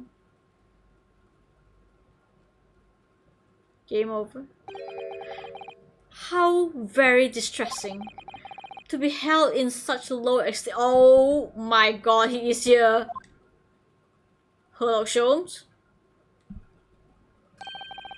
Would you agree, Mr. Naruhodo? Oh my god, fucking bailiff! Oh, of course. Master of disguise. Officer? You've delivered the report now. That will be all, thank you. It occurs to me with some regularity, Mr. Naruhodo, that scientific truths are determined not by science, but none other than the human mind. I know that voice. Am I going mad? Ah! Oh my god! Ah! What up? Mr. Sholmes! What? What's the meaning of this? Oh my god, look at the fucking post! Ah shit, I didn't manage to fucking screenshot it. Oh god. Order! What business do you have here, detective? The last I heard, you were recuperating in the hospital. Fuck. Oh my god. He kinda looked like Gintoki in this. Like Gin-chan from Gintama. That's kinda weird. What the fuck, bro? As well I would be, had I not been set upon an errand. An errand? By who? Holy, it really is you. Yeah, fuck, it really is. Fucking hell, man. What? It's really you. You're awake at last. Yes, good day, Iris. I appear to be rather late to rise. My apologies. Now, my lord, if you will humor me. What in what manner, sir? I've something of great importance I wish to give to the young lawyer over there. I need no more than 5 minutes. Would you be so kind as to spare us the time? What do you think? Look, Venzix, the trial has taken many hours of the court's time. Having spent so long already. Exactly, having spent so long already, we don't go any wasting more time. As I was saying, having spent so long already, it would seem churlish to deny the defense a mere 5 minutes. Oh, Venzix-kun? What? Very well then, Consul, you have 5 minutes. Hello, my god. What up? Oh shit. What the hell, bro? Anyway, my dear fellow, I apologize for my tardy arrival. Mr. Sholmes, you alright now? Alright, I'm all wrong. Okay. Wrong? I'll just manage to summon the strength to stand, man. Really? I asked the judge for 5 minutes. But I fear that may be proved too much for me. Pray forgive, should I pass out? Pray forgive, should I pass out? What the fuck? Okay. Holy, this place is full of idiots. None of them can see how wonderful your chemical blood analysis is. Well, that concoction of mine was really just a bit of spot to assist me in my investigations. Never took the trouble to refine it for appraisal by the scientific community. An oversight of my part. Right. Modesty? Surely not. But enough of all that. Enough of that. I'm here to give you this, my dear fellow. Oh, what's that? A lavender furoshiki wrapping? A living present from Mr. Sato. Oh my god, from her? Impossible matters will be settled without me giving you this.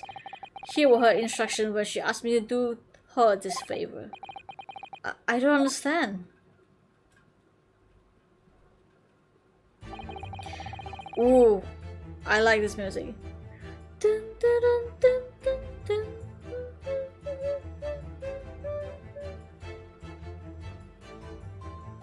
Yeah, the jingles. Mr. Sato foresaw today's events, I believe. She knew that the culprit would attempt to escape justice by means of devious and underhand. And you, Mr. Naruto, fighting fairly as you are wont to do, would find yourself in considerable peril. At the very moment of crisis, you were to be given this small parcel. Damn, it's always her saving me, huh? Nice. Those were the dear lady's instructions. Living present from Susato-san? Oh, what the fuck? Whatever could it be? What is this? Oh! This is the machine I made! Ah! Oh, are you fucking serious? Look, I used this, my latest invention. What's that? To create a small fucking hole. A cat flapper mat. What?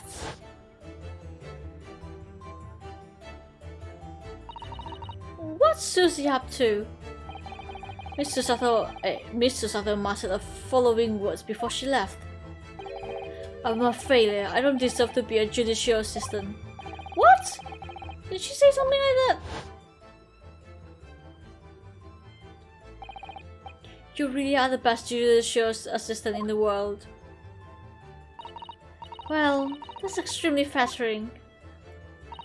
But I'm sorry to say, that's further from the truth, that I've been a complete failure. What?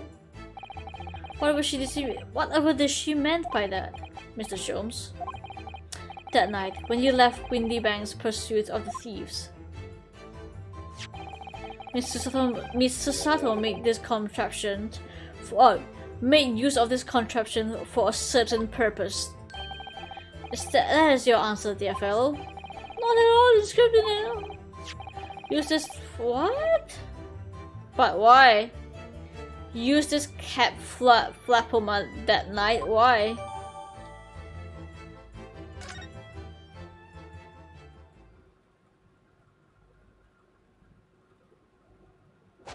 Time's up, bitch. Your 5 minutes is over. Ah, we've out of time already?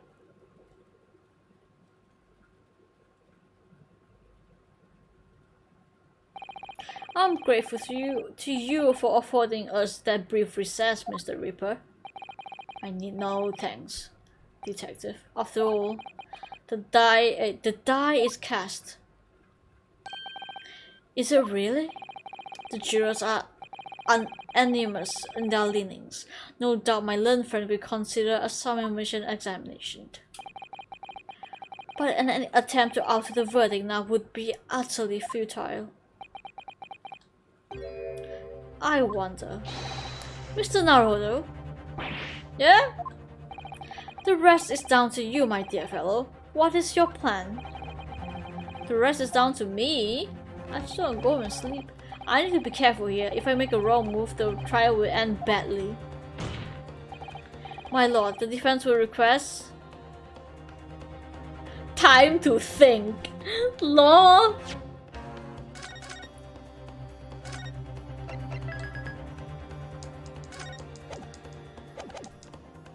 A further cross-examination? A further cross-examination.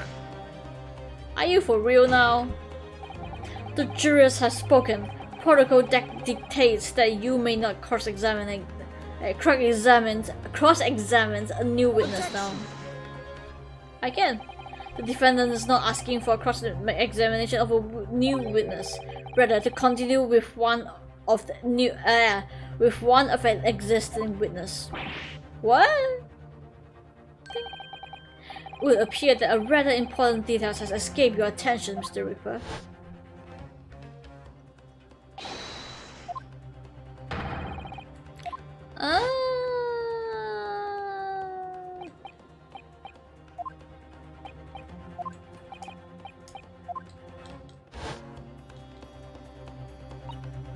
Nobody can say anything then. If Rura asks to resume the cross-examination of Mr. Graydon, the court is obliged to allow it. This is absurd.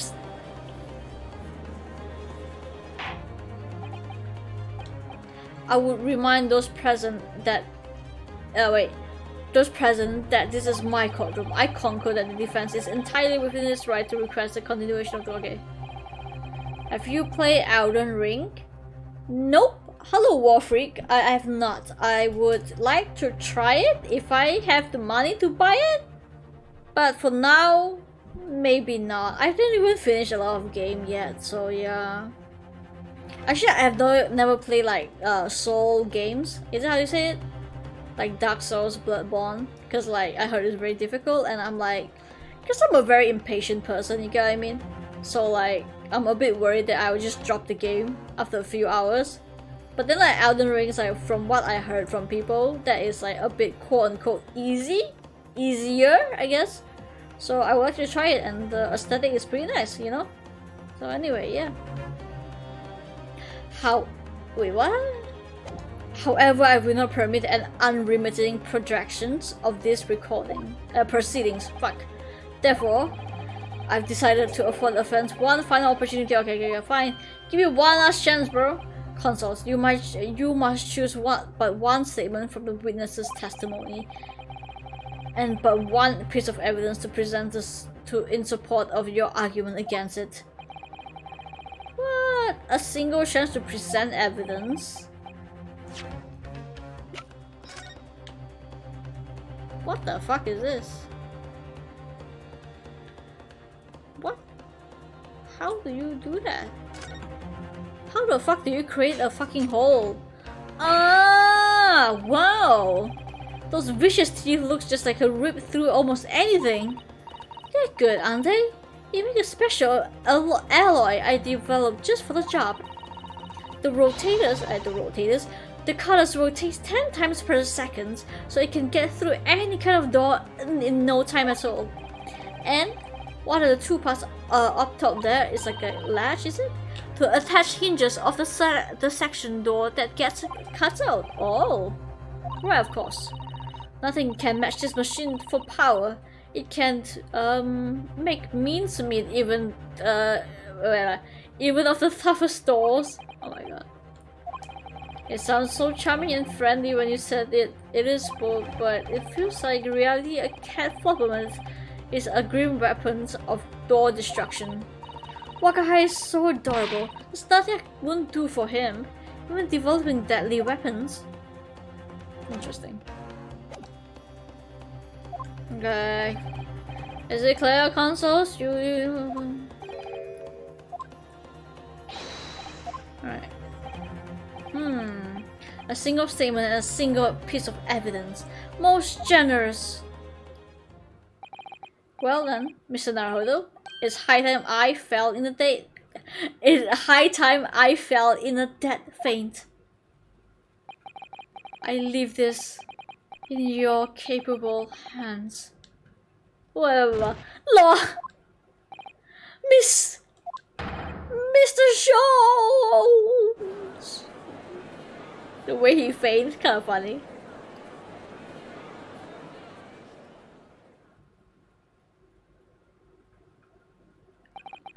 To stand so what the fuck? Insolently, is it? Before the court in a state of such high fever. Either the man has extraordinary strength of mind or an extraordinary lack of feeling. I imagine he's feeling very little now. The detective is sleeping soundly in one of the antechambers. Strike a man when he's down, why don't you? Well then, the console, are you fully prepared? Yes, fucking fine. Just get this shit over with, man. Come on. Yes. One statement, one piece of evidence. I won't let Mr. Sholmes down, or Iris. And I won't waste this final chance that Susato-san has given me. This is going to decide the entire outcome of the trial. Very well then. Under the terms I've outlined, you may resume the cross-examination.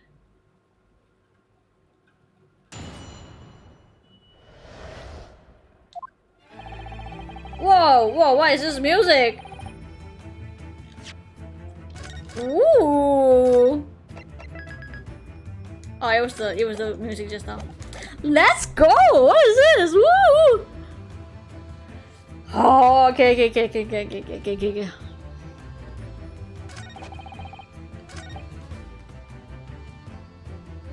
This one?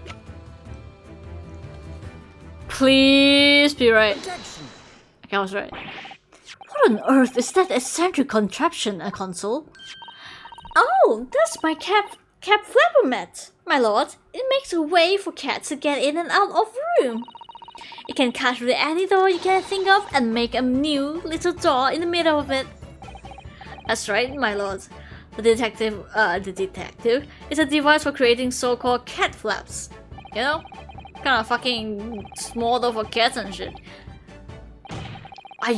I'm sure we can all work that out for ourselves. Ah! Wait.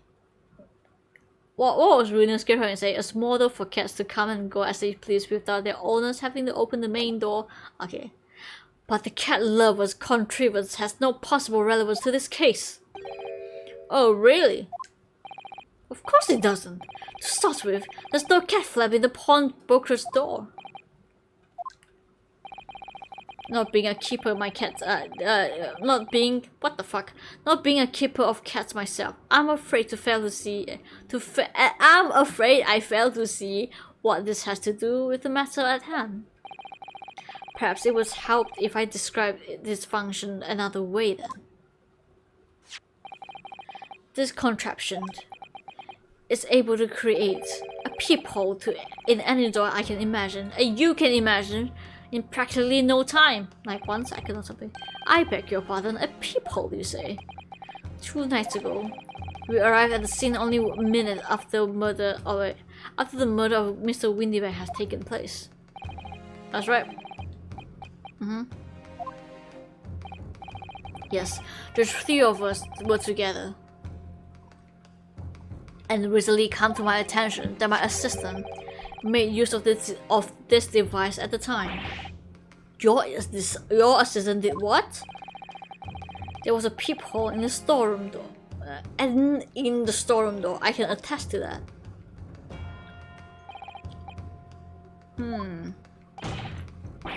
This is ludicrous. What are you trying to say? Of course there was a peephole in the door. I said as much in my testimony. How else would I have witnessed the crime, for pity's sake? Yes, how could you? What? Console, kindly say what you mean. Alright, it is time. Time to strike the final blow. Kill him now. What I mean is, my lords, my assistant made the peephole in the storeroom door until such time she did, the door has no hole to look it through. Oh shit. No. Damn. Objection. This is a farce. Are you really suggesting that the peephole in the door was... Yep, it was created only after the incident taken place by my judicial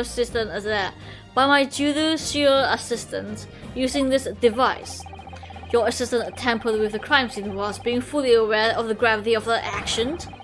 This is the most serious act of vandalism. Are you serious now? For which I humbly apologize, my lord. It was in the few minutes that I've left the scene in order to pursue the Stalking brothers and alert the police. Nevertheless, in the light of this new information, it's become apparent that Mr. Graydon's testimony is riddled with holes. Haha, get it? Riddled with... Explain yourself, Consul. With holes! The majority of Mr. Graydon's testimony that appears to incriminate the defense is based on what he witnessed through the peephole in the storeroom door. Yes, that filthy girl shot the man in the back. However, at the time of the incident, the peephole did not exist in the door. Then how the fuck do you know there's a door, huh? There's no possible way that you could have seen what you claim to have seen. Shit. Grr. In short, your entire testimony is a pack of lies. Ugh. Are we done yet, game? Is there any credence in this revelations? No. None whatsoever, as my learned friend must surely realize. Exactly. This is some chick trip designed to discredit me. I'm afraid not, sir. Of course it is. Do you seriously expect people to believe that plaything can cut through a solid wooden door? I mean, you can try it here, bruh. We designed it to be very powerful. It can cut through even the toughest of doors. That's absurd. I don't believe it in any seconds. Haha. I have a feeling you say that. What? Waggy, Cooey, time for dinner. Are you serious? Do you just make a door? In the courtroom? Well? Young lady, this is the Old Bailey. One does not make cat flaps in the oak paneling at the Old Bailey. I'm not done yet. Don't worry.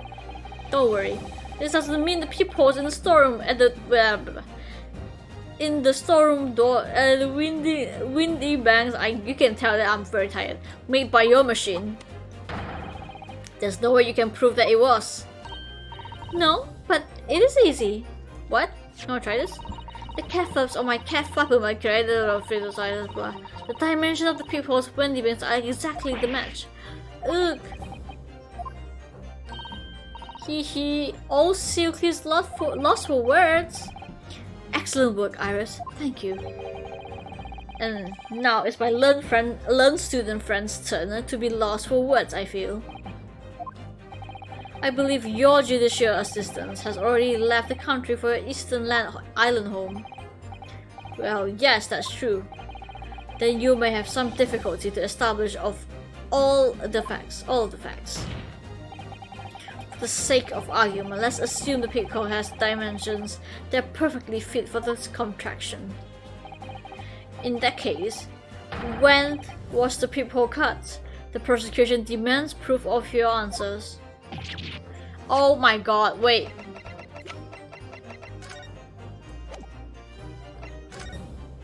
Oh my god, yeah. Oh shit. Yeah, I saw the fucking hole now. Ugh. What's the purpose of your line of inquiry, London Ziggs? Very simple, my lord. The defense argues that the peephole was created after the incident using this device, but now the perpetrator has returned to a native land. Cannot testify to the fact there is no proof. Are you sure about that? As long as the was made, okay, yeah, sure. Baseless accusation. Wow, baseless. Okay, can we just get to the point?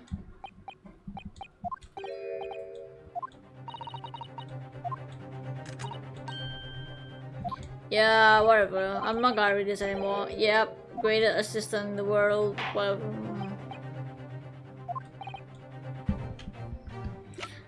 Proof that the hole was not created not before.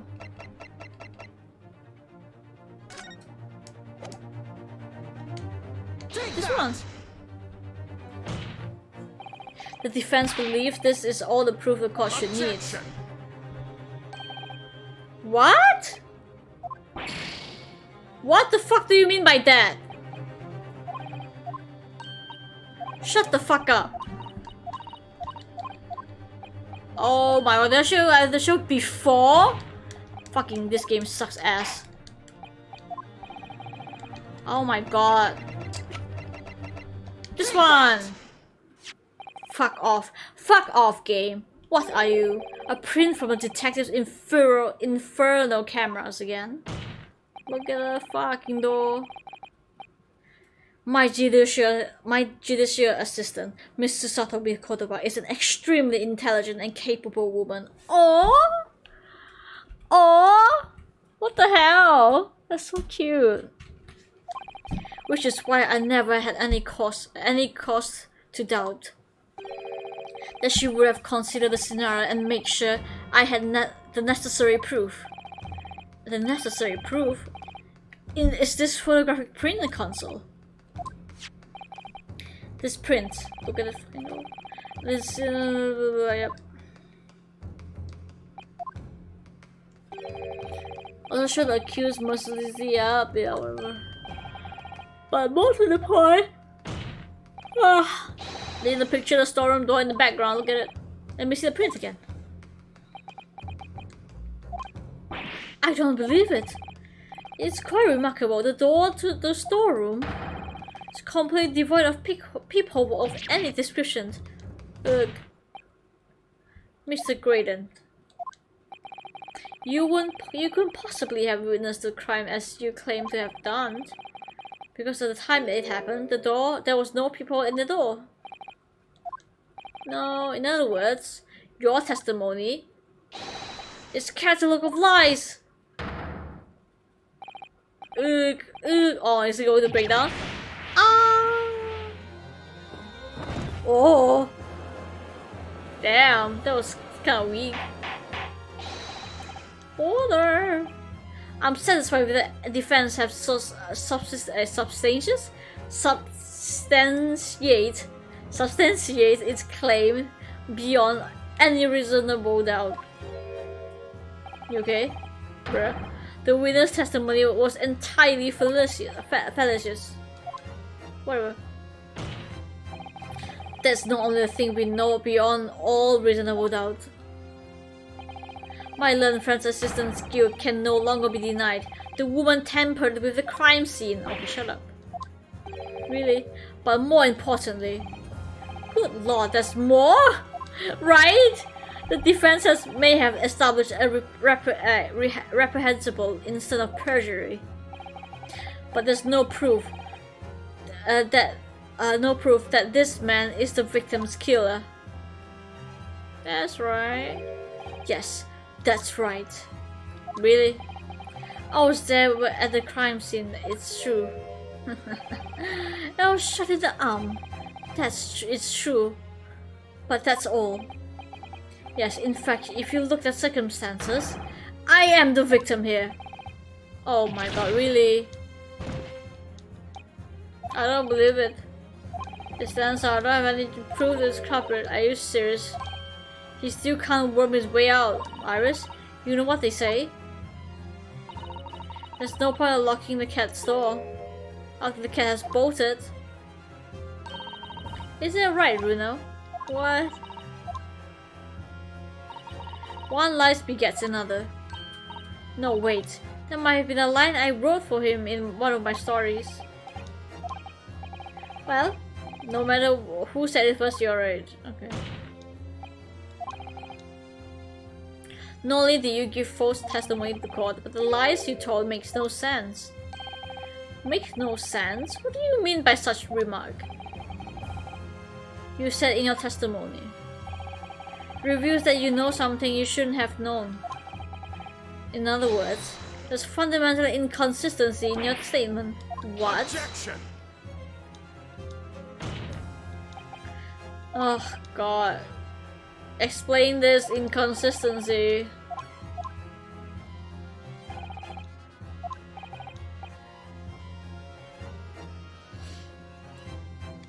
What? Oh, right. The stain. The blood stain that was present on Mr. Lestrade's coat.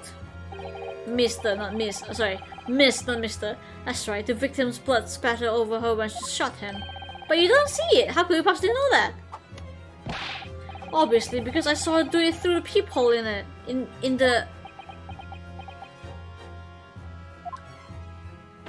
There we go. The point is not that you lied in your testimony, Mr. Graydon. It's the nature of lie you concocted that is so revealing. You're not making any sense. Then let me ask you a simple question. How is it, Mr. Graydon, that you knew of the existence of the peephole in the storeroom? What? Well, obviously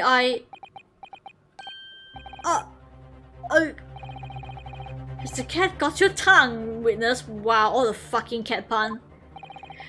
The peephole in the door was made after the incident occurred.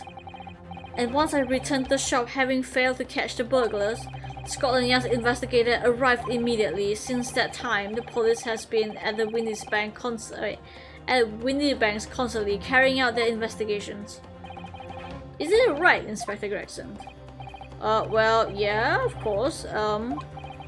Place a shock full of like porn articles, what the fuck. Okay. So consequently, there's no way that you, Mr. Grayton, could possibly gain access to the shop. Therefore, you should have known nothing about the people in the storeroom. So in fact, the existence forms the basis of your testimonies is completely inexplicable. Objection. And yet, the fact remains that Mr. Graydon did remain. That he... What the fuck? Oh, there. The guy on Gregson's right side has a weird shaped head. Yeah, it's very interesting design. It's kind of funny. There are criminals and stuff like that. That he witnessed the crime take place through the peephole in the door. How on earth is it possible? Could I have a word, please, Lord Van Six? Speak, Inspector. It's just I really ought to be getting back to the station and put in my report. There's nothing really more there's nothing more I can add to this testimony, so if it's all the same to you, permission denied. What? Oh. It's nothing all the same to me, Inspector. Not at all. Only criminals have weird, strange shaped head. Interesting, I know, right? A little bit like unfortunate, but wait, actually, other characters have like very strange head, but they're not criminals. Maybe this is just like, you know, like maybe they look like Waluigi. And the other one, I forgot the name. So yeah, maybe that's like a Easter egg. I don't know. You will remain exactly where you are until this trial concludes. Of course, sir. Graydon, Mr. Graydon, you shouldn't have known the existence of the people, man. What the fuck? Which can only mean that you must have been informed about it by somebody else. Ugh. Stop there, my learned friend. You realize, I trust, that the words you just uttered have extremely serious implications. Yes. The defense believe that the details about the case that Mr. Graydon claims to have seen must have been revealed to him by a certain person before his testimony. Oh shit, by who? And in fact, consider the particular clue we have, as only really one person could have been. Oh, I see. Gregson! No wonder you're trying to leave the fucking place. The only thing I know about the game's objection, then you should research the game more. Take that! The truth is, it can only be you, Inspector Gregson. Eh? Me? You better have some proof to substantiate such a rash claim, my learned friend. Consider the fact that we are only aware of Mr. Ashley Gregson's identity for the last few hours. Graydon, sorry.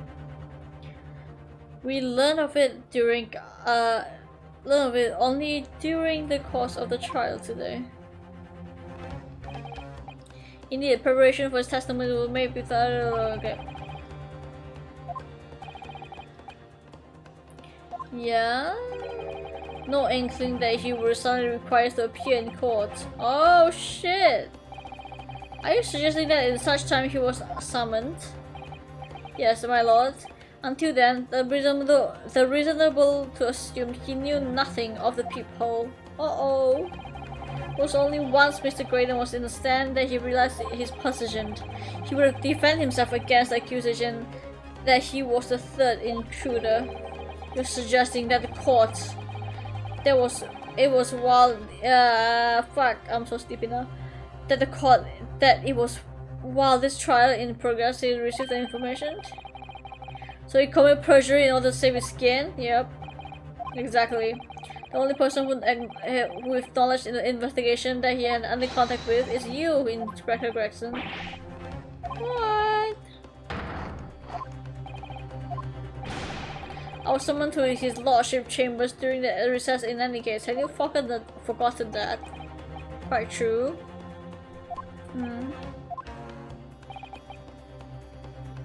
The first time these two lay eyes on one another was after proceeding resumed following recess. Since then, there have been full view in the stand, where such illicit discussion could possibly have occurred. What? Oh shit! What?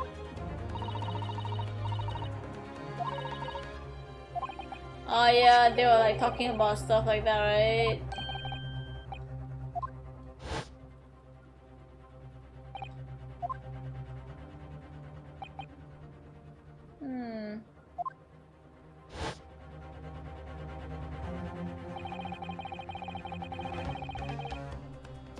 It would be possible for you to give Mr. Graydon the information he needed then.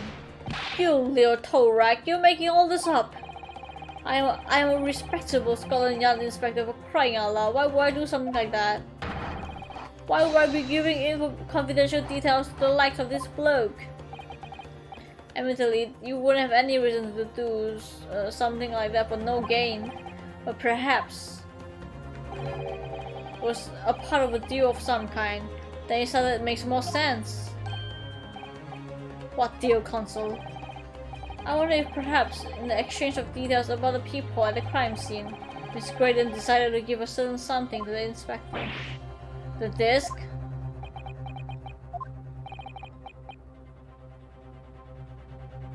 Huh. Damn. Gross case of malfeasance? What? Objection. Well, I'm getting so sleepy. It's becoming clear that jumping in with conclusion of this is the Nipponese friends students' specialty. I don't do that. What the? How long is this fucking case, man?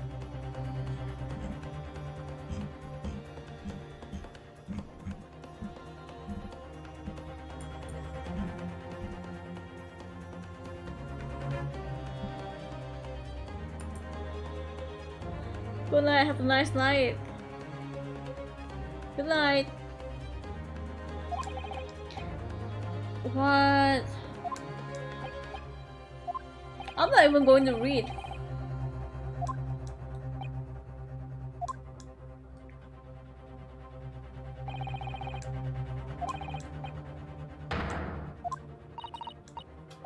Nope.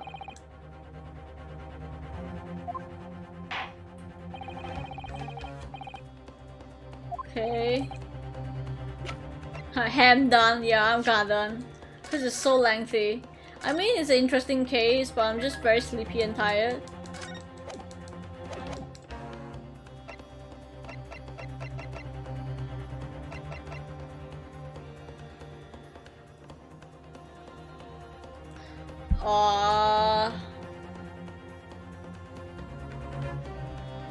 The disc, right? Take that! Exactly. There we go. Inspector Gregson. Oh shit, I fucking read. Shit. Yeah, they're working on a very important case. Oh, what are you getting at now, Sunshine? Ooh. The government thing, yep. Ministry of Justice.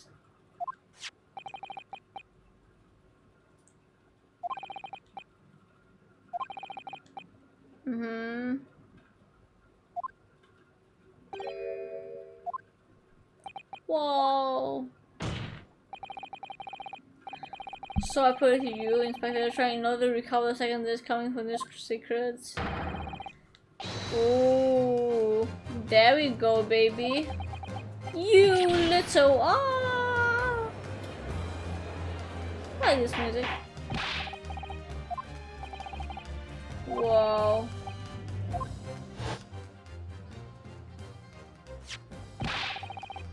Ah.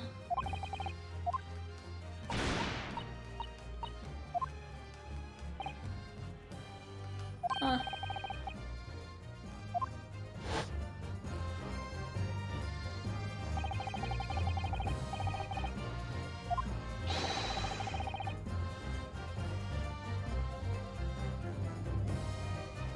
Okay.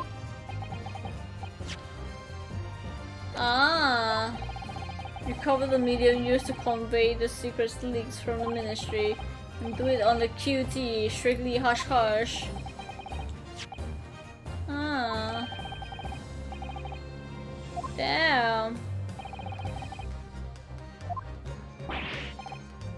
No.